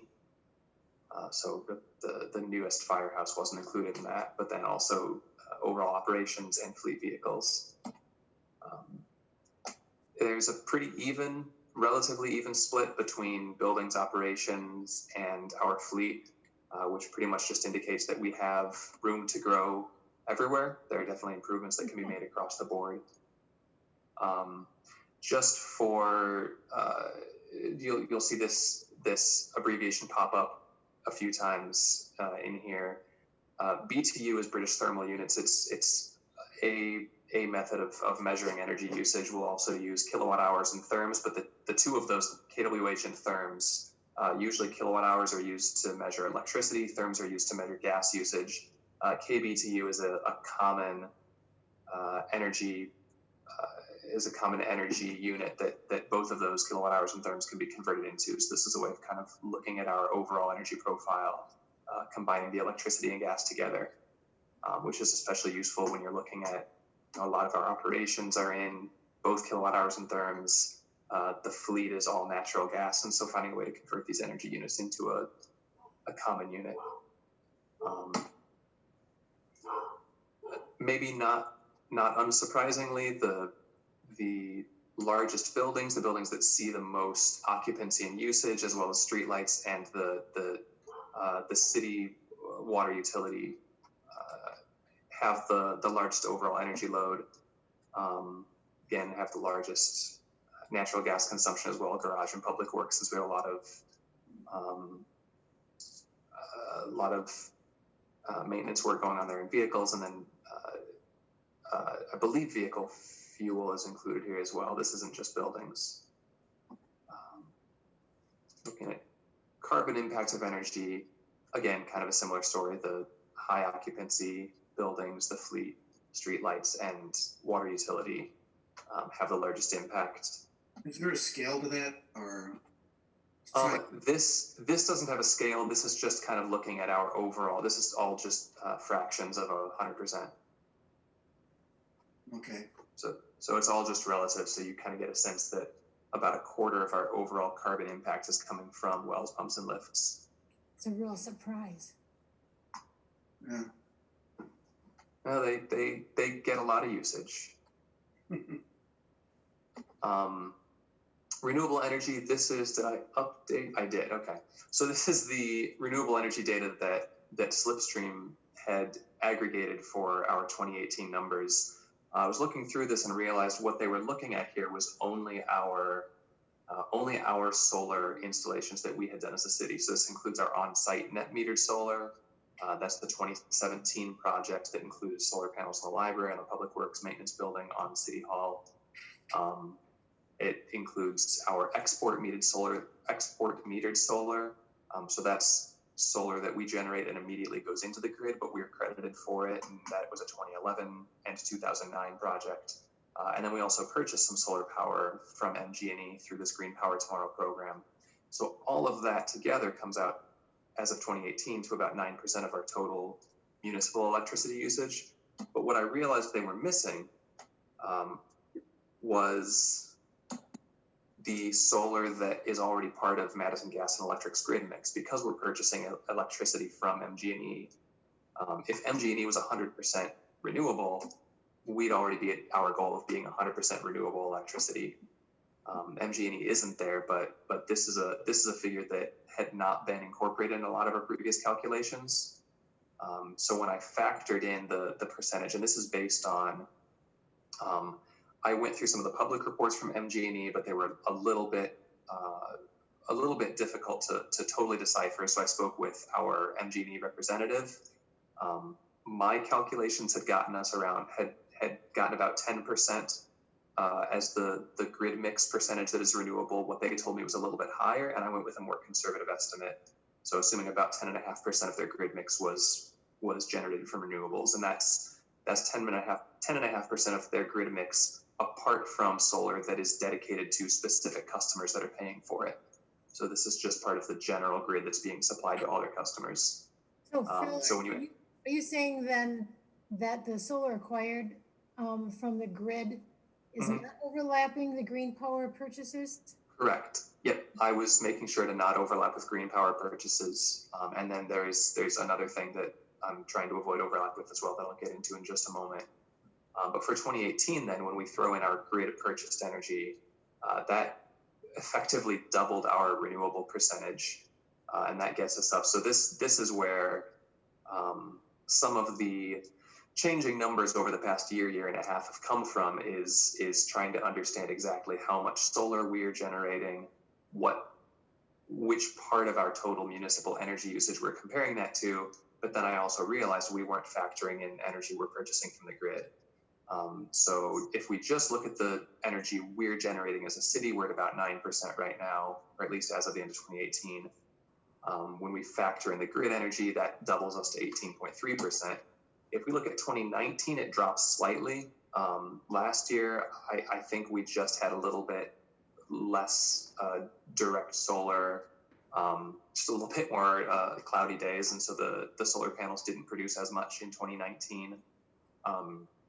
We did purchase more because of producing less solar ourselves, we were purchasing more from MG&E. So that means that our solar that we purchased from MG&E effectively through their grid mix went up. So we still stayed around 17% of our municipal electricity in 2019 came from renewable sources. One thing that's really exciting is that this EDF Renewables and MG&E are, and I spoke about this at a previous meeting, but they're planning a 20 megawatt solar array at the O'Brien farm. Yeah. That should come online next spring in 2021. And initially we were projected to, we had signed a contract to get 1/80th of that, the equivalent of 250 kilowatts of capacity. So 1/80th of the electricity generated from that project was going to be purchased by Fitchburg. We've actually upped that to a 500 kilowatt capacity amount. And so that's 1/40th of the project now will be coming to Fitchburg, and that's going to represent nearly 1 million additional kilowatt hours. So by 2021, the midpoint of next year, my expectation is that we'll be over 35% renewable electricity. So it puts us well ahead of our 25 by 25 goal. It puts us on a good track to start really pushing towards our 100% by 2030. Now this is also still assuming some previous figures based on our overall energy usage, the 10%, 10.5% renewables in MG&E's grid mix. They've told me they anticipate that's going to go up significantly. So if that approaches 15 or 20%, then our number here goes up even higher. But right now we're on a pretty good pace with our progress towards renewable pledges. So this is just to kind of get a sense of where we are at the moment and where we still have room to go. We have not, the clean energy resolution passed last year primarily focused on electricity. There were goals on reducing the per capita overall carbon intensity of the city or therm intensity of the city, but not any. That would be something we could accomplish through energy efficiency. There aren't any renewable targets that we've hit for fleet vehicles or natural gas usage in buildings, anything like that. So right now, electricity is the best way for us to track our progress towards pledges we've made. Bill, can I interrupt you for a second? Sure. Is that O'Brien solar array being delayed because of the tariff on Chinese imports? I'm not sure what the delay was all about. I know that one delay had to do with just getting an approval through the Public Service Commission, and it wasn't that there were any problems. The renewable energy rider that we signed, that a number of other customers who are signing onto this, that they signed, it follows a pattern that has been used before, that MG&E has previously gotten approved by the PSC, but just it was taking longer to get things through that process than anticipated. So I know that was one delay. I don't know if tariffs had an impact. I guess I wouldn't be surprised, but I don't know that. My other question is, I don't know how much we're paying for green power tomorrow, but I'm wondering, considering everything else that we've done, if it wouldn't be in the long run better to use those dollars for energy efficiency to reduce our overall energy consumption rather than continuing to pay for green power tomorrow? Definitely would be something worth looking into. I know that just as a general principle, I'm a fan of pursuing energy efficiency first. The cheapest kilowatt hours one you don't have to buy. Right. So I could definitely look into that and see the comparison. Okay. Might take a little while, but yeah, it's an interesting thought. Thanks. So just a quick comparison to other communities to kind of see where we sit. And these are all communities of different sizes, and they have different, they don't all have water utilities. So there are some difficulties. So like this comparison doesn't include water distribution, but definitely differences in municipality services offered and sizes and things like that.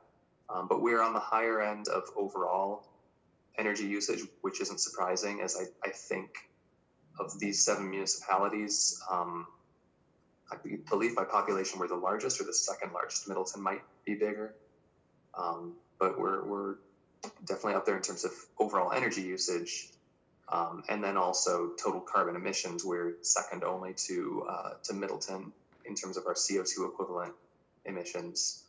But then Sun Prairie was high.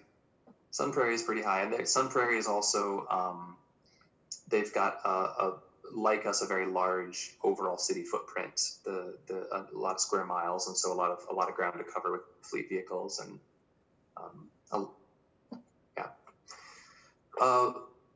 a more interesting comparison for me is looking at the energy usage intensity. So this is our 1,000 British thermal units, the kBTU per square foot of building space. So if we look at our City Hall, the library, the community center, and the streetlights, we're not actually the highest energy usage intensity on any of those, even though we may be the highest total energy usage. Our energy usage intensity is not bad. Now, one that we'd like to see lower certainly is the library, because the library is a LEED Gold building. We have a pretty significant solar installation on the roof. Although in 2018,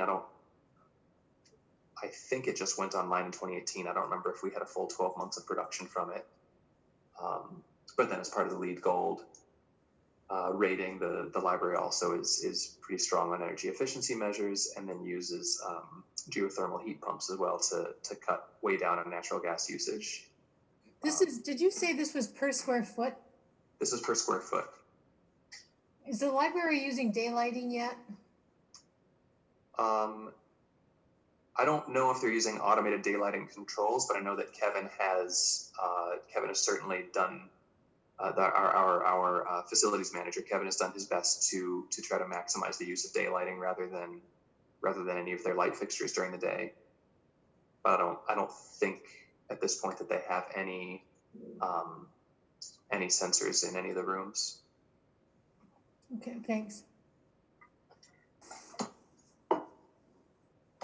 And then just looking at Fitchburg by itself, benchmarking us against just kind of this ASHRAE, the American Society of Heating, Refrigerating and AC Engineers. They create a number of standards for building performance. A lot of these things are set in LEED requirements that you have to meet certain ASHRAE targets. So what we have here are this benchmark, the green bar here, is kind of the average energy usage intensity for a building type based on ASHRAE's numbers. The target is their goal for what efficient buildings should strive to achieve. And then the solid dark blue is where Fitchburg's buildings are at the moment. So our community center, sorry? Can this chart, when you look at this chart, you think, wow, the library is doing really well. Yep. And then you go up to the comparison chart and compared to the other libraries, and I'm not sure that those other libraries have geothermal or solar, I don't know, but the library doesn't look like it's doing so well. So the two seem to conflict with each other.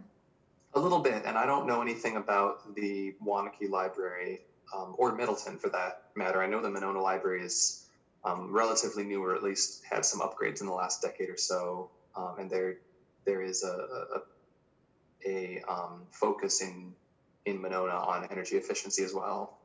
This may not be that there is any problem with Fitchburg's library in terms of energy performance. It might just be that the other cities in Dane County, their libraries are also just really ahead of the game.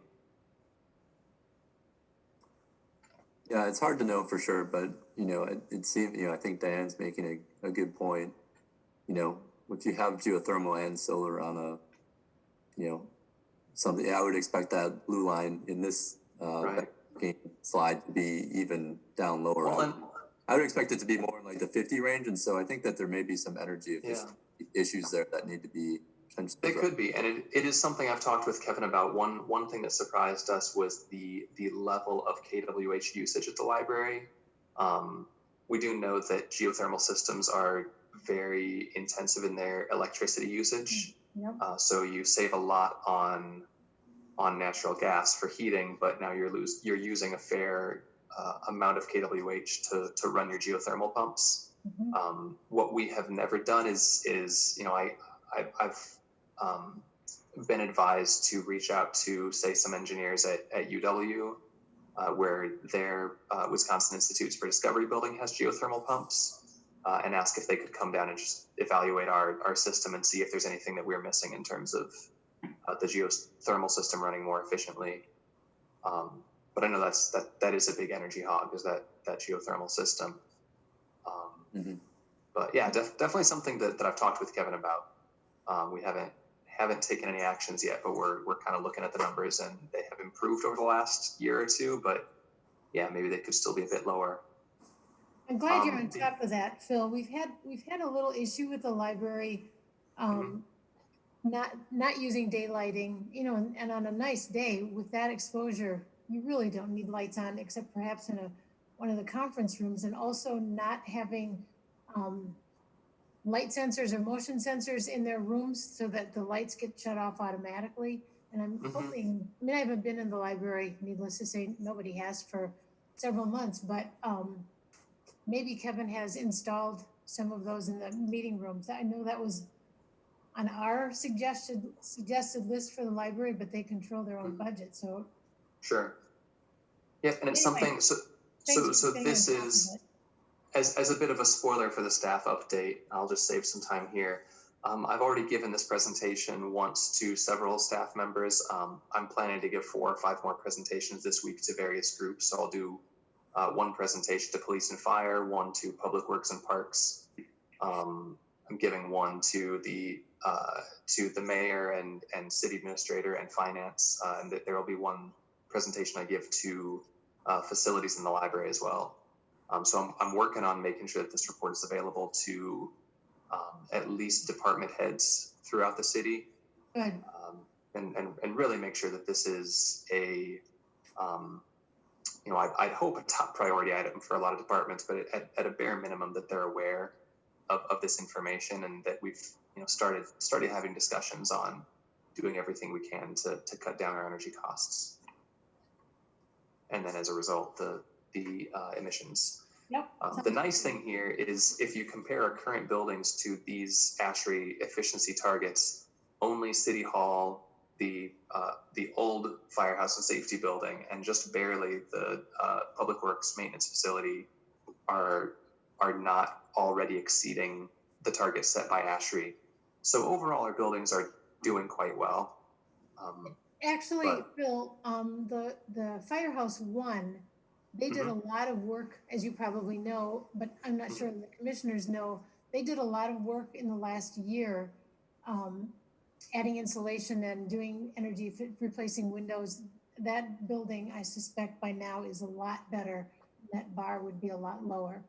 Yep, and that's another one so I've been tracking our overall energy usage since I started in this role, and I'm to the point that I think I can start putting together some dashboards. I know that that's one that Chief Pulvermacher and I have talked about, getting him some regular reports on the performance of the 3 firehouses. I know that's something he's really interested in, and is trying to save energy there. So I wouldn't be surprised if this is lower in 2019, and again, because of strangeness of occupancy, everybody working remotely right now, a lot of stuff is going to be weird for the next several months, for the next year. We're not sure how long. The firehouse, I imagine that'll be less so, because the firehouse still needs to be occupied. So that one we are seeing improvements slowly but steadily. Gabriella, it would be nice when department heads, because I think this is relatively new in Fitchburg, that department heads are taking an interest in energy use. And I think it would be really nice if, the council or the mayor or both, maybe next year, for the department heads that have taken big strides in getting things done, to some sort of a formal recognition. I really love that idea. I'm making a note of it, and I'll discuss it with the mayor and see what we could make happen. Yeah, I've been impressed with some of the city staff and their commitment to that. So yeah, I think it's well worth putting on my list. Thank you for this session. I think it's been nice that the city voters seem pretty committed to improvements like this based on who they're voting to the council, and then the staff has been, from what I've seen, really reflecting that as well. Trying to move forward. Let's see, I'm about halfway through, so I'll try to speed this up a bit to leave any questions at the end. So essentially with energy upgrades, what Slipstream recommends, and this is kind of a standard protocol anyways, you start by, your energy upgrades. You want to begin with, you want to make sure that your initial capital costs are low, and that you're identifying the improvements with the highest energy savings potential. Trying to keep occupant comfort, health, and safety in mind. Low maintenance costs are a big deal over time, which are, again, tied in with what do we have in terms of end of life replacements, and how long is the life cycle of this equipment, with the ultimate goal of still reducing our overall carbon footprint. So something that they saw in all communities, and this isn't necessarily specific to any building, but a lot of LED upgrades, that's always one of the first recommendations for energy savings. I know this is one that the RCC has talked about, is LED retrofits, and that's definitely something that was identified for several of our buildings, as well as for streetlights and parks. That's something that we'll continue to have discussions about, daylighting and occupancy controls. A lot of HVAC improvements were already done in the last 7 or 8 years because of that retro commissioning study and the recommendations that resulted from that. But still a few HVAC upgrades that could be looked into. and kind of their estimate on a couple of buildings. If we were to pursue everything that they recommended for City Hall, couple HVAC items, some lighting, they estimate that it would cost us $29,000, but we would save annually about $14,000. So it would take us under 3 years to pay back in full the initial upfront costs, and then everything after those couple years is just additional savings. This is definitely something to have discussions about as we get into, I mean, really every year. But this year we're talking about capital improvement. We're still kind of in discussions about that. Given that there are differences in terms of how the city can handle expenses, operational budget versus capital costs, that capital budget, and just kind of trying to have discussions about what from this. And then again, the community center is a similar story, under 3 year payback you'd look at if you pursued everything that was recommended. Just kind of trying to get a sense of which of these improvements are feasible, if not this year, then at least already be in discussions to identify what can be done next year. I know you're on a roll, and I'm sorry, but I have a couple more questions on the two Sure. slides ago. First of all, this LED lighting retrofit I have been harping on that, it seems like for a decade. So I really hope that the city finally does something about that. But can you explain how that would cause an increase in gas usage?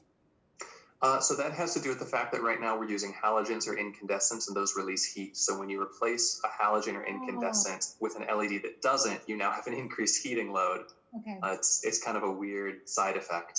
Okay. But that is, several of these have negative. We actually increase our therm usage because we no longer have lights contributing to the.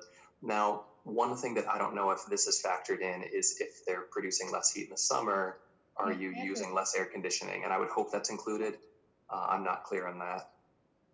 But at least in the winter, you do need to run the heat a little bit more because of that. Looking quickly at the fleet that just they examined our full fleet, the public works, the police. I don't think they looked as much into fire fleet. I don't think fire trucks have many biodiesel or electricity, all electric options yet. But they just kind of took a broad look at our fleet. And this is something that I know Madison is already looking heavily into, and we're trying to figure out what we can do to model ourselves after them.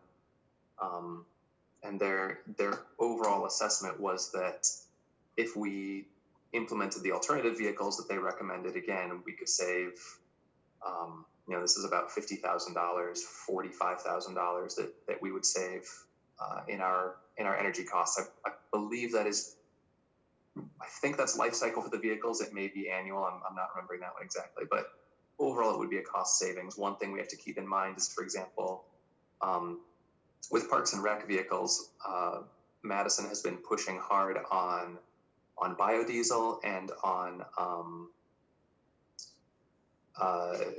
compressed natural gas or renewable natural gas options from the Dane County landfills. The closest option for us to fuel up on CNG would be a couple of quick trips that are 8 miles away from our maintenance facility.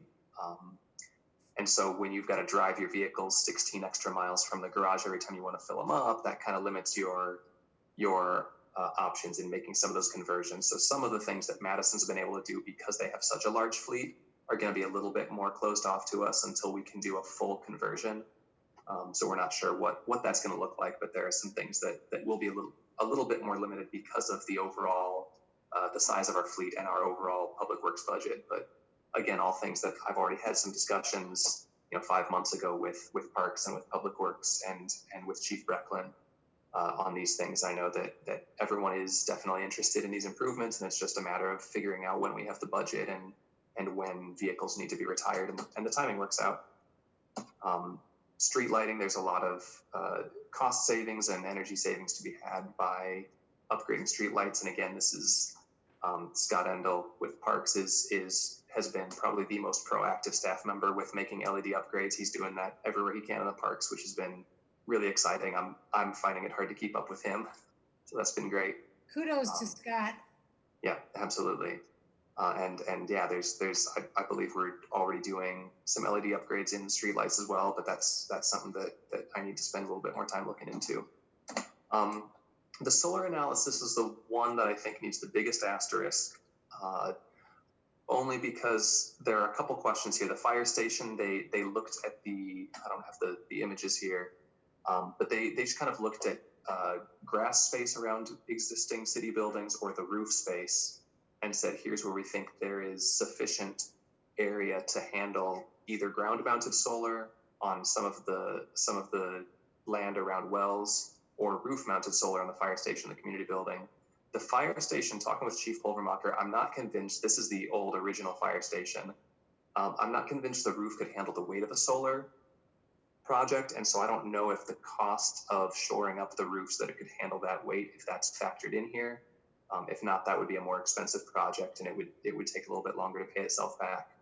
Phil, are we missing part of this page? Because, I mean, by looking at this page, I didn't know they were talking about solar. Oh, sorry, I just skipped over the solar analysis really quickly. Oh, okay, never mind. That would be just me cutting a corner. Sorry. No, it wasn't you. When I originally read this, I thought there should be another heading on this title. Oh yeah, yep. That would have made it more clear if I had done that when I cut out a couple slides. But yeah, so this is all solar assessments. So what would be the nameplate capacity of the installations they recommend based on how much space is available, how much they would produce annually, what they would offset from that particular building's electricity usage, and then the net cost after some assumptions they made about getting either grants or assistance from Focus on Energy. Claudia, where is well 10? I'm actually not familiar with the location of the wells, so I can't speak to that.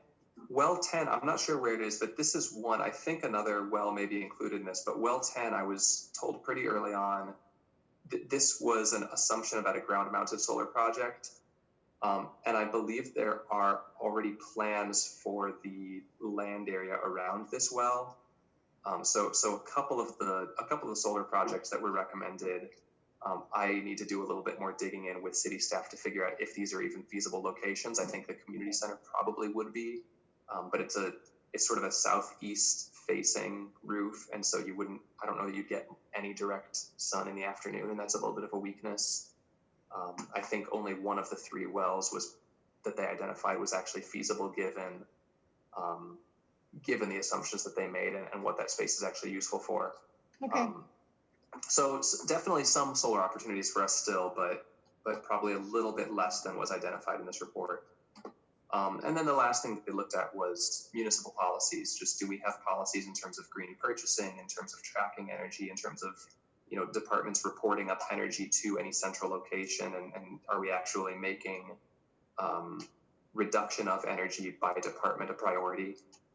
New construction guidelines for buildings. Some cities have things along the lines of any new municipal building must be LEED certified at a certain level, or if we're going to approve any TIF districts, there are certain energy efficiency requirements that must be met in order to qualify. So things like that they've looked at, and there are a number of those that are recommended kind of on the whole. I don't think they dug into any city's policies. They just kind of provided some recommendations on here are things that we feel are strong options for any city to consider.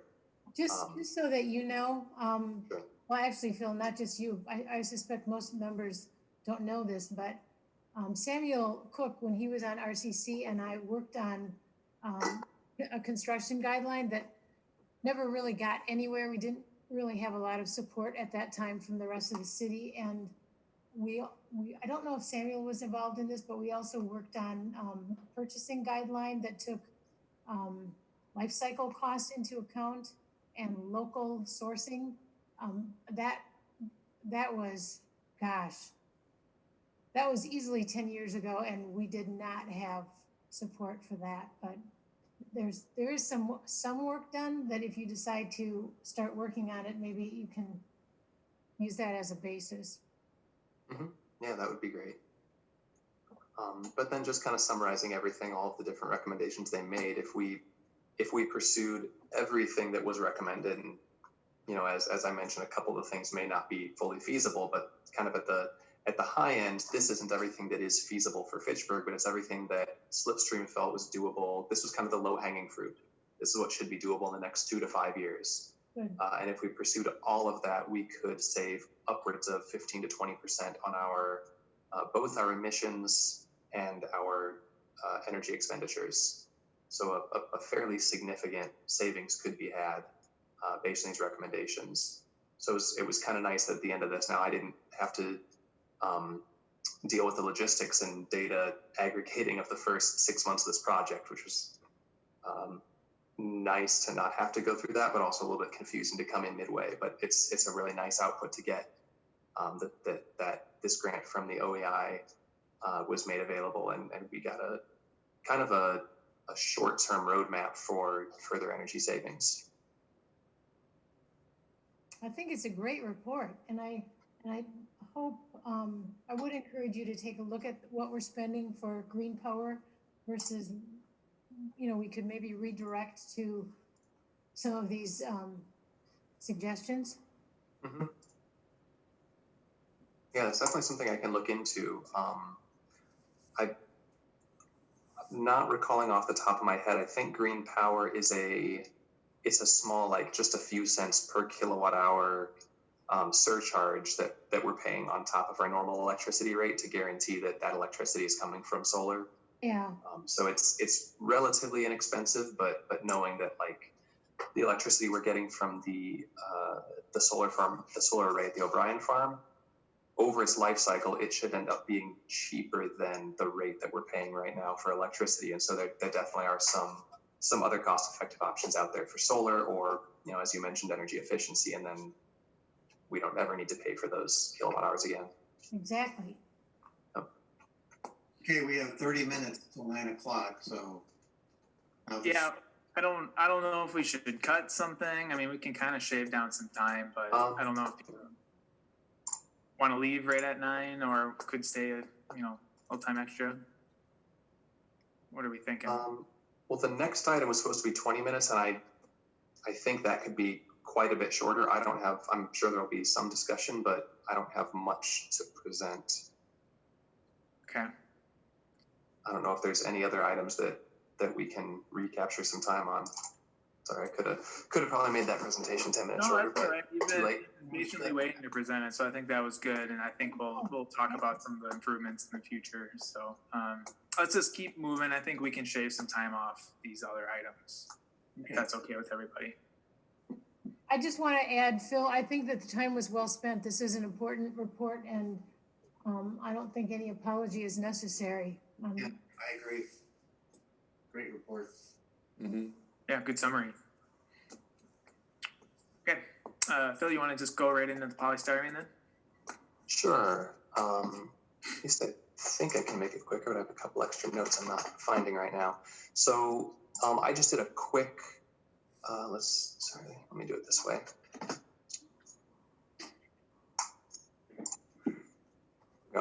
I did a quick look at the municipalities around Fitchburg just to see who is actually doing polystyrene recycling.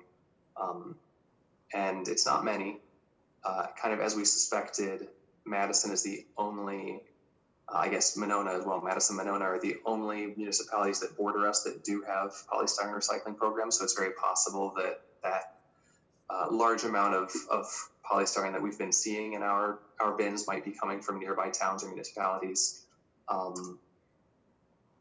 It's nice that they do have a place to recycle theirs because we don't want it going into the trash, but it does mean maybe we are paying a little bit for residents of other cities to recycle their styrofoam. I can't really be sure about that. What I did, this is something that I'll ask Claudia to weigh in on a little bit too. I talked with a couple of the municipalities, and they indicated that they're, I think Claudia just understands this better than I do, but they're getting their polystyrene picked up at no cost to them. And I know that there is, because of the agreement we have with Pelletarian, Claudia, I think you can just explain it better. I'm going to stammer over it. No problem. So the big cost that we're paying for is for Pelletier to sort the material, because when people put polystyrene in the bin, it's not 100% polystyrene. So they need to go into their facility and remove the trash and other things that are in there. And basically they have to manually process it before they bring it to be recycled. So that's kind of the big piece there. I don't know if Madison has staff availability to do that manual sorting via their current staff, and then they get it picked up, and then it's picked up for free in that case, but that's not something we currently have staff capacity to do. Well, we would still have to pay for the roll-off, right? And the emptying the roll-off? I assume unless, because my understanding is that the facility accepts the material for free, but the facility is not paying for the material. So we would still have to pay for transportation. The other thing, Phil, you didn't mention, but Middleton is recycling polystyrene. That was, they did. Yeah, so I have them highlighted as one of the green. So it's just Middleton, Madison, Monona, Sun Prairie. Okay. And then Cottage Grove and Town of Middleton are gray, just because I wasn't clear on those and didn't get a response from Cottage Grove.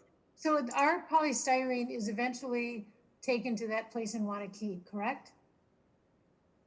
That makes picture frames or something like that? I know it used to go to Unique, and then I recently asked, because Phil, you said Madison was bringing it to a different location. Do you remember the name of that location where Madison brings theirs? Madison said they used to go through Uniac, the picture frame manufacturer in Wanakee. Yeah. What did I share with you? I believe they just said they turned the material over to Reynolds. Reynolds, okay. Because I asked Reynolds is also who picks it up from Monona. Okay. I asked Tim if they had considered using Reynolds, and he said that actually, as of now, they've switched from Uniac to Reynolds. So that's currently where it's going. And what does Reynolds do with it? I'm not as familiar with what they use it for. What I got from Brian Johnson with Madison Streets Division is that Reynolds accepts it, densifies it, and keeps the profits from selling it. And I didn't get any more detail than that. But that's why they can pick it up at no charge, is they're selling it at profit. Well, then why can't they pick it up from us at no charge? Because it would still need to be. We would still have to deliver it. So Madison fills up a semi and then takes it over to Reynolds. So Reynolds, I guess, doesn't actually do the pickup. Oh, okay. And Monona does the same thing? Monona, where was that email from Brad? For Reynolds, for Monona, it looks like Reynolds does come to pick it up, but it's a much smaller amount. You know, Madison, last year, Madison hauled almost 15 tons of polystyrene to Reynolds. Wow. So it might just be that because the volume's so much lower with Monona that it's easier for them to do a pickup. I'm not clear on that. Well, Claudia, if we are paying for Pelletier to sort it, I didn't realize that we were doing that, but if that's included in the cost, maybe since we have such a high volume, would it be worthwhile to see what if we just have Reynolds come and pick it up? Does Reynolds also charge to sort? Do you? My guess is Reynolds. Madison's not sorting and Monona's not sorting. They didn't say anything about needing to sort it. Yeah, my understanding is that it would be turned away if it wasn't pre-sorted. I can double check that, but that's my understanding. That's with Reynolds or Pelletier? Reynolds. So the end user, and that definitely was the case with Uniac, and Tim indicated that they are still sorting the material. And I asked him, you know, if we come to a situation where we don't need it sorted anymore, can we reevaluate the cost? And he said he would be open to that. So Phil, would you mind just following up and finding out if Monona is sorting theirs? And how Sure. their collection even works? You know, if it's in a controlled building, the staffed versus our situation, please. Sure. And do you recall, I'm not remembering off the top of my head, how much we collect every year? I don't know tonnage wise. Okay. I know So we have like a what 40 Brad said cubic is yard that container. We have that in Okay. some of our minutes. I think we collected that in our minutes from a meeting. Yeah, and I'll just have to go back and look at that February, again. So Monona, last year, Brad said they ended up having about 2,400 pounds picked up.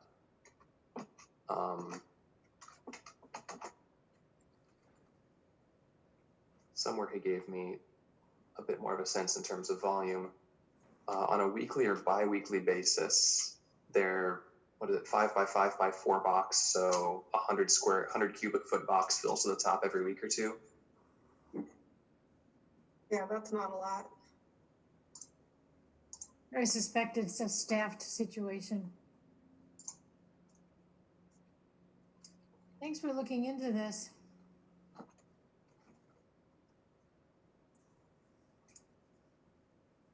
Yeah, so I think we can continue to go down that path and see if we come up with anything, but it seems a little promising going forward. And yeah, thank you for getting the data of the communities surrounding us. So I think that's good.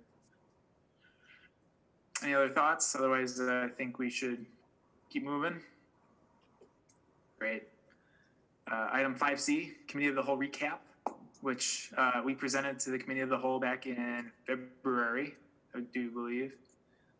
We had an army of people presenting with a nice audience and to back us up. And overall, I thought it went really well. I think we kind of gave a good summary. I think we recirculated the presentation to everybody and had a lot of good input. Just looking at it, I'll share my thoughts, and then maybe Chris and Phil, you can. It was good. The Committee of the Whole was very interested in the solar farm project, only because that was kind of a hot topic at that time, and it still is. But they think that we should be very involved in that, and some of the things might include having daily picture updates and construction updates for when it does start. Now that this report of energy savings is out, I think it'll be helpful to present some of the projections, how this is going to look when it's done. So I think that was great feedback, and I think that's definitely a goal for us to do moving forward with that. I also touched on efforts to continue our outreach and marketing events, just both with our commission in general, what we do, and some of the events that we conduct. So I think that's a good recommendation. And then the third thing was reaching out to businesses and making them involved within the community, because hopefully it's just my internet's unstable. Hopefully I'm clear, but reaching out to businesses and getting them involved with kind of what we do and how they how their actions go about in the community. So good recommendations from them. I thought it was good, and hopefully we can present to them again and show them some of the stuff that we're working on this year and how we've addressed some of their thoughts and comments. Chris, do you want to provide any thoughts? I think that's a pretty good summary. Diane and I have been through these for a number of years, and just kind of thinking about some of the progressions over time. We used to have almost sometimes almost contentious discussions with council, and this was very well received, and I think there was a lot of good positive discussion that we're all working on the same team, working towards common goals. And, it's a great opportunity for us to listen to what council members have to say, but also for them to really understand what we're doing, and if they want to redirect us, they can do that. But I think we had nothing but positive discussion. I guess I'll only reiterate, just building up our outreach around the O'Brien Solar Farm will be, something that I think was very much something that council wanted to see happen and really highlight that really cool renewable project coming to Fitchburg. I'm sorry to add even more, but it was so refreshing to have that kind of a reception from the council, because as Chris pointed out, it hasn't been that way, and it was just nice to hear all the positive comments. And one other thing, I think the council might tend to forget that we're all volunteers, and they give us like an assignment to interact with businesses more. We already have pretty full plates with everything that we do in RCC, not even considering what we do in our real jobs. I appreciate the suggestion, but we're not getting paid to do this. And maybe one way to shortcut that and still get businesses involved down the road when things open up a little bit, maybe we can do a presentation to the chamber and the chambers, or put something on the chamber's website and interact that way rather than individually with businesses. Yeah, just to follow up on that, Diane, I think, we are, very engaged with Promega. We've been planning, the events the past couple of years.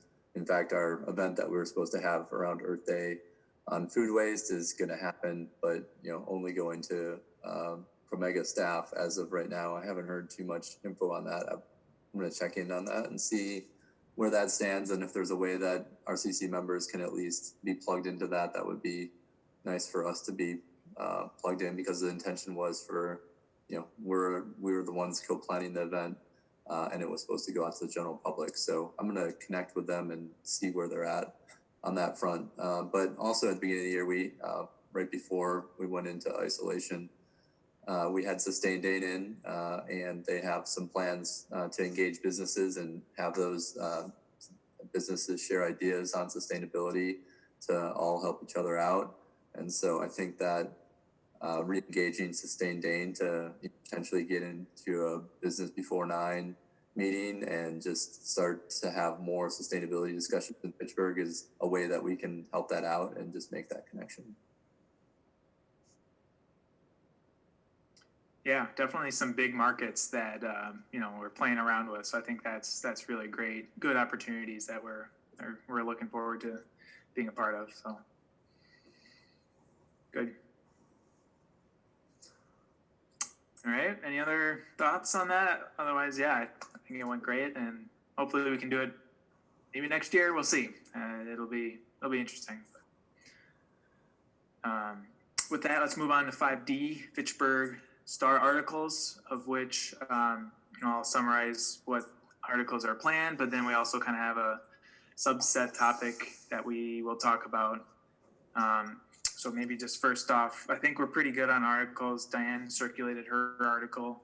Hopefully people provided comments, but she did a good job making the deadline of first Friday or whenever the deadline is. So thanks, Diane, for getting that done. Otherwise, we have an article from Claudia coming up. I think we have September penciled in for your leaf-free streets, or is it October? I think it was October. Yeah. No. We talked last meeting because Jim already has somebody that wants October, and you said that you could make September work. Oh, So okay. Sorry, I forgot. It has to be September, and I thought that it was more on, maybe it was leaf-free streets. I was thinking that it would be also salt-wise, but maybe it was leaf-free streets. Yeah, I think the original concept was leaf-free streets. Okay. Either one is appropriate, but anyway, it is September. Okay, thank you. So that's September. October is covered. Well, October is not open, and then November, if Gabriella could provide an article, that'd be superb. Yep, November? Yeah. Yes. Yep, I'll put it on my calendar. Perfect. Otherwise, I think we're good for now. We'll get some other articles in the hopper, or at least start to think about them after that. And I think there's plenty of opportunities of different topics that people can, really take take their, imagine, their creative skills and kind of do whatever they, really want to work on and really, write on. So that's that. Another similar topic came up when Dan was looking through the previous star, of which the city material seemed a little lacking. And there was discussion with Claudia, and there was a little bit of, I guess, urge to provide more resources within the star because it's low cost. Is it no cost that the city is able to provide information in? No, it's not that the content was lacking. It was that if you noticed, if you read the star, the city page was shorter. Usually the city has a full page, and this issue we didn't. And when I checked with Claudia and she checked with the city folks, there just wasn't enough content, which I think RCC can always provide content. I mean, RCC pays for half of that page. We don't always get, and we seldom get half of it, but we're always looking for ways to get information out. And I have been approached by Jim at the Star. People have approached him asking for if they can publish more information on recycling, because people are confused as to what they can recycle in Fitchburg versus what's going on in other communities and how it needs to be prepared. And that kind of an article is difficult to put in RCC's normal spot where we're supposed to be persuasive, not informative. We can easily put that on the city's page. We also had, if you remember, 2 years ago, we were asked the same thing. Can't you put in more information about recycling? And so I was thinking, not to hijack your topic, Nate, sorry. We used to do something like, how do I, with a question mark, and then, or the do's and don'ts of recycling, and then just list a table. So my thoughts were, let's just get some things together that the city can use as filler when they come to a spot where they don't have content that's pressing. Yeah, and I really like the idea of that. Certainly if there's not enough content, and there's something that can be put on there that's relevant to our mission, which obviously recycling is, I think that would be great. Yeah, you could. I mean, I think there's a lot of ideas out there. I mean, one, we want people to recycle better, but we already talked about the placement of the carts. Having that run once or twice a year is good. Limiting your idling. So we had a idling reduction campaign a while back. We have some images from that. That could always go in. Info on the solar field. What was that? Solar field update? Yeah, or just putting it out there a couple times a year. Not everybody knows about it. I don't know. It's pretty important, I think. Yeah, and then I think around the leaves, when we get to fall, reminders about that. We have the salt-wise graphics when we get to winter. So, and then energy efficiency is always important when we get to October. So I think very easily we could come up with a list of 12 things that could, we could rotate in at different times strategically throughout the year. And for a lot of those, we already have graphics made for those, or graphics that have been shared with us. How about if I'm not sure when I'll get to this, but if I pull out some stuff that we've done in the past and circulate it to everybody to get their thoughts. I like your ideas, Chris. I just jotted them down, and that's already 6. So I doubt that we'll have 6 opportunities for filler, but I think it's great. Yeah, that sounds like a plan, Dan. And if you want to just circulate something to collect some more ideas, I think that's good. I was going to say, Phil puts out a great e-blast, but that's kind of counterproductive if we're putting the e-blast in the newspaper. I mean, if there are individual items like that we think are worth the extra attention, there are only a couple hundred subscribers to the e-blast, I'm sure, so it wouldn't hurt to put it in the Star as well. That's actually a good idea. We can also publicize the e-blast and tell people how to get on it. Right. Mm-hmm. And we did that in, was it May? I think the article that I don't know, Yeah. there was a recent Yeah. issue that we advertised it. That should be a standard, to have that link somewhere, near a Social media. signature on every single article or whatever we do, but that should be a standard. We don't have control over what they put on Fitchburg's page, so, I mean, I agree with you, Shelley, but we don't have control over that.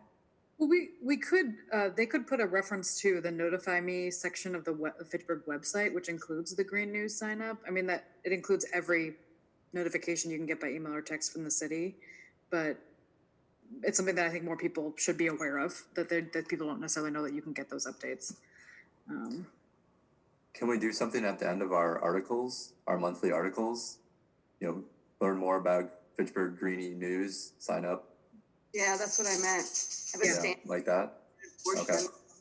That's a great idea. Unfortunately, I already sent my article to Jim, but if he sends it back, which he usually does with comments, I'll insert that. Thanks. Ready to move on? Yeah, no, I think we're good. Thanks, Ron. I think we're doing good. A lot of good feedback. Chris, I don't know how much you have for a 5E community Can outreach. give a 1-minute update. Great. All right. So we pursued a grant with Sustain Dane, put a lot of effort into it to try to do more on the carton recycling front from the EPA. We did not receive that grant, and we do have a feedback call with them coming up, I believe, next week. But we are on point with the Carton Council. They do plan to, they've essentially pre-approved 2 grants. One would be to Sustain Dane, and then another one would be to MMSD that would, come in through me that we could do something at Aldo Leopold. So this is to put the recycling stations in. I did check with Steve Youngbauer last week and also Debbie Dotson with the Carton Council Day.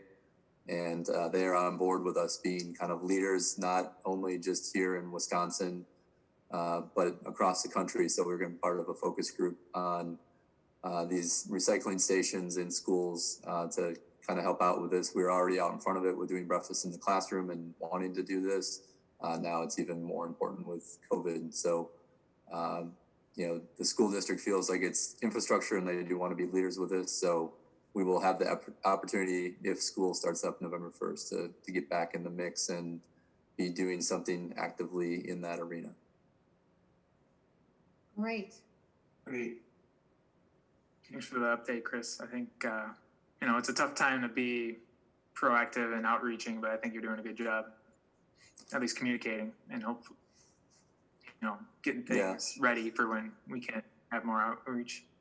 Well, the other thing is, just real quickly, I think I will schedule a community outreach subcommittee meeting. We haven't met since probably early March.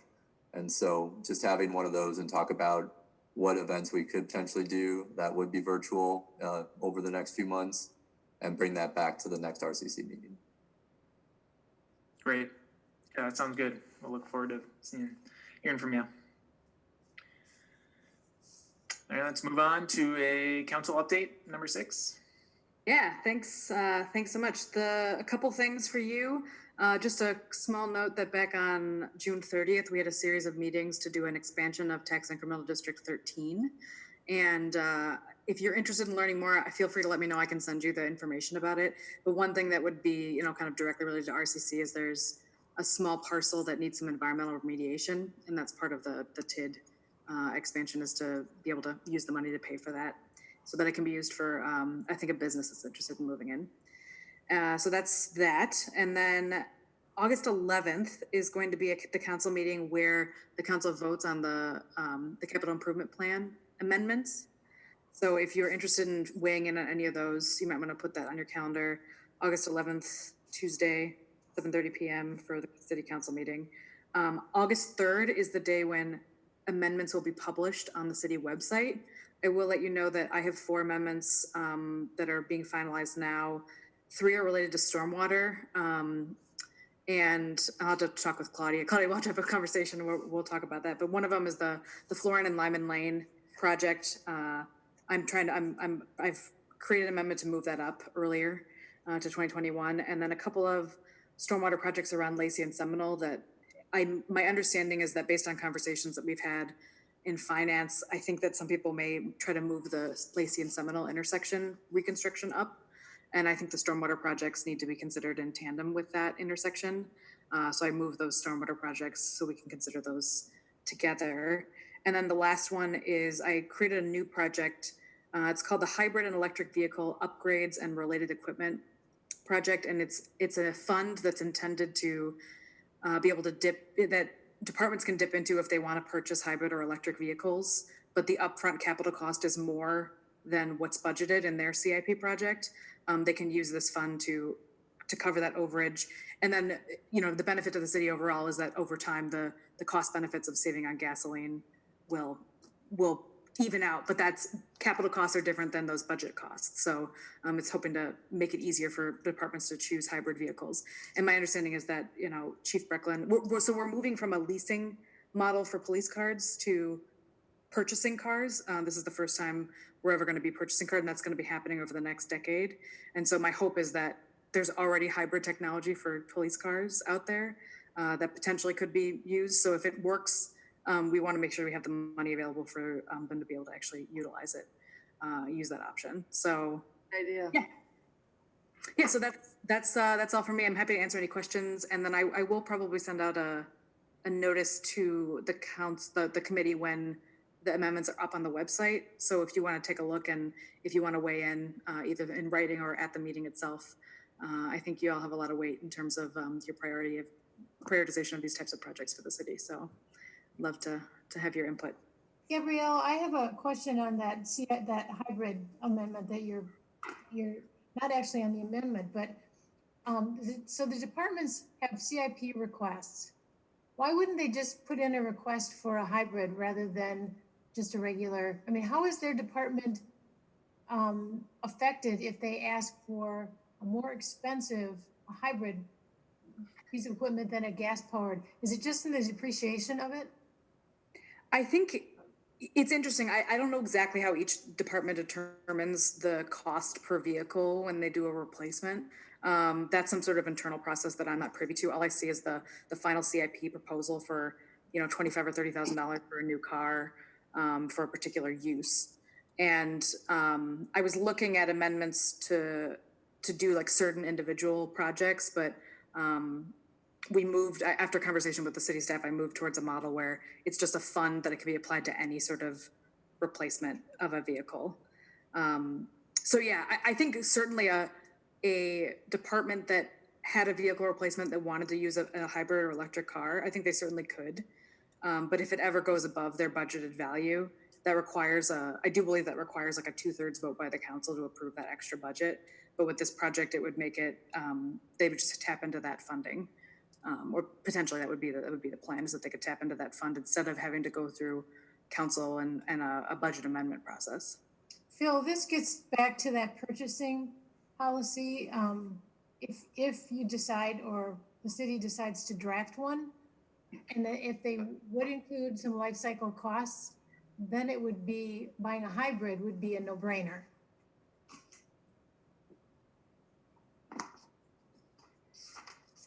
Yeah, definitely would be something that we would look at incorporating.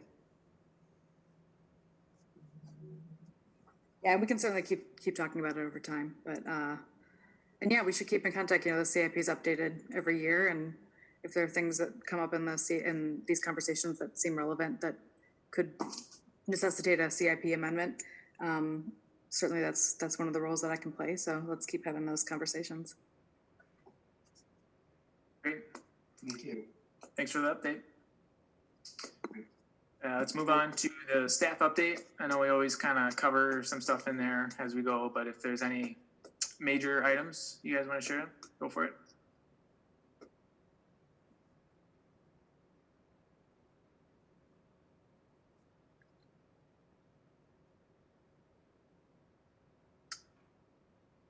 Claudia, you're muted.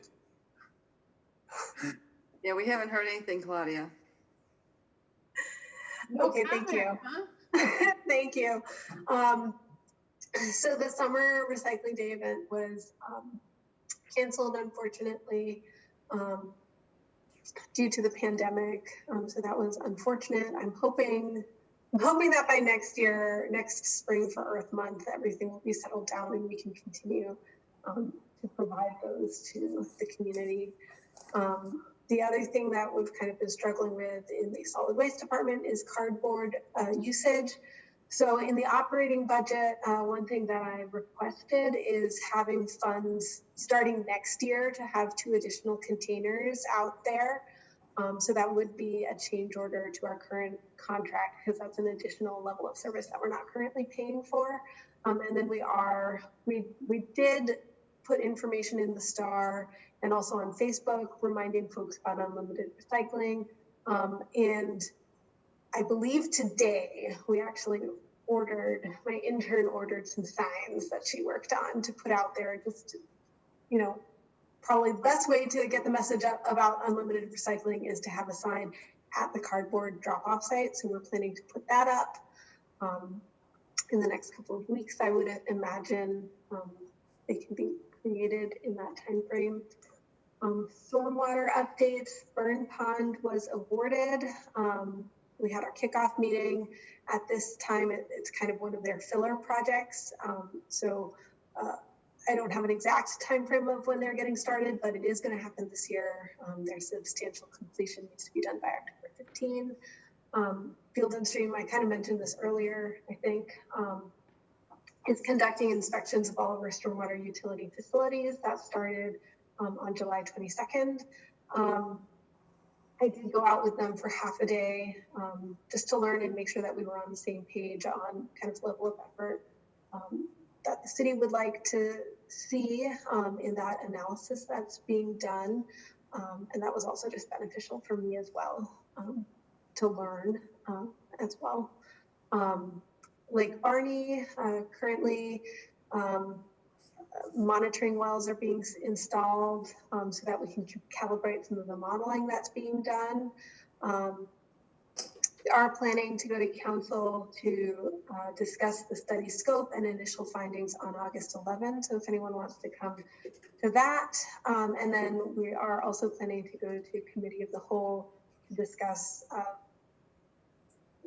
preliminary study findings and go into more detail on September 23rd. And then Fitchburg Road, we had our first public meeting on July 2nd. There's a link there if you're interested in watching it. And currently currently the modeling is underway. So that's the status on that. And then Phil? For sustainability, as I mentioned, I'm going to give that OEI grant report to department heads. I will also be presenting to committee of the whole in September. So Gabriella, you'll get to hear about it all over again. Really prepare some tough questions for me. Look forward to that. I just signed Fitchburg on today to a partnership with the Midwest Renewable Energy Association. They're starting a new campaign called Rise Up Midwest it's really just about pushing a message that especially as we face an ongoing recession, that energy efficiency, clean energy jobs should be central to the recovery, and that clean energy jobs and infrastructure are a way to both help us avoid a deeper recession, recover from the current crisis, and also push equity. So there's no financial obligation with this partnership. It's really just about our name goes on MREA's website associated with this campaign. In the next Green E-News Blast, I'll include some information about this. So kind of helping them to advertise. And then if we do anything like, if we were to move from Soul Smart Bronze to Silver, that's something that they would then help us advertise as well. So that's just kind of an informal name on a website partnership, but something that I just signed Fitchburg up for today. So we're the fourth municipality that is listed as a partner right now, 2 cities in Minnesota and then the city of Milwaukee's Milwaukee Shines program. And the last one. Things might be different at the city now, but as recently as 4 or 5 years ago, the council wanted to weigh in before we joined anything. So I don't know if we need a resolution. I checked on this with both Pat Marsh and with the mayor, and they both agreed that because this is something that all of the kind of statements and beliefs of this Rise Up Midwest campaign are things that we have already committed to with various agreements to energy independent communities, the Clean Energy Resolution. There's nothing really new in their belief statement from what we've already agreed to as a city. And so they were comfortable with Aaron just giving me the go ahead to do this. Okay, good. I will also mention this in my Alder report tomorrow when we bring up RCC. Great. Let me know if you'd like any specific write-up. Yeah. Let's touch base on that. Okay, that'll be tomorrow night during council. Okay. Yep, I can send you something tomorrow if you just get me a reminder if I haven't gotten you something by noon. And then the last one is there is a website called ecochallenge.org. This is something I first became familiar with my last job in energy efficiency, and was kind of reminded in the middle of July about this. There was a plastic-free eco challenge that the Coalition of North American Zoos and Aquariums put on. I was alerted in my in a Sustained Dane mailing. So I kind of tried to cobble a team together for Fitchburg at the last minute, and I got 2 additional participants beyond myself, but it's just kind of, Eco Challenge does a number of these things where you kind of commit to a certain number of actions, either during the month or every day, and then you check in. It's sort of a behavior change idea, but put in sort of a team competition feel. So I know that behavior programs are a focus of the RCC, and I haven't done much yet within the city staff, but there are a couple things like this that I either tried to get city staff in on, or I'll be pushing going forward. There's one, since Bike Month had to be canceled in May with just everything being in chaos and in flux. Cycle September is going to be the big biking month initiative of the year, and I'm trying to, again, get some staff members to sign up to be part of that and just log bike rides throughout the month of September, and again, just try to push that sustainability behavior change focus among staff. Phil, in the past, RCC members and alders have been included as in those challenges. So if you want to publicize that to the council and also to RCC, maybe you can expand your team size. Yeah, absolutely. Yeah, I initially just had it as City of Fitchburg staff, but I could certainly incorporate. I don't know if maybe it would be a bit cumbersome to ask all the committees, but it's certainly something up the RCC's alley. I'd get the bike committee on board with the Cycle September, of course. I'd be happy to include council as well. Yeah, That'd be great. Sure. Yep, I'll send something out about that in the next couple days. Great. Well, nice work. Yeah, that's some cool stuff. Yeah, feel free to send it out. But I think that ends staff update. With that, I'll announce that the next RCC meeting is tentatively scheduled for Wednesday, August 19th. I think we all voted on that, but feel free to reach out if that doesn't work, and if there's problems with that, we can fix a different date. But I think that worked for everybody. Diane just shot an email over saying maybe we talk about because we didn't have a March meeting. And we typically don't have an October meeting, that we, keep the number of meetings the same this year and have a meeting in October. But I think that's something we can just keep in our pocket and think about as we go through the months here.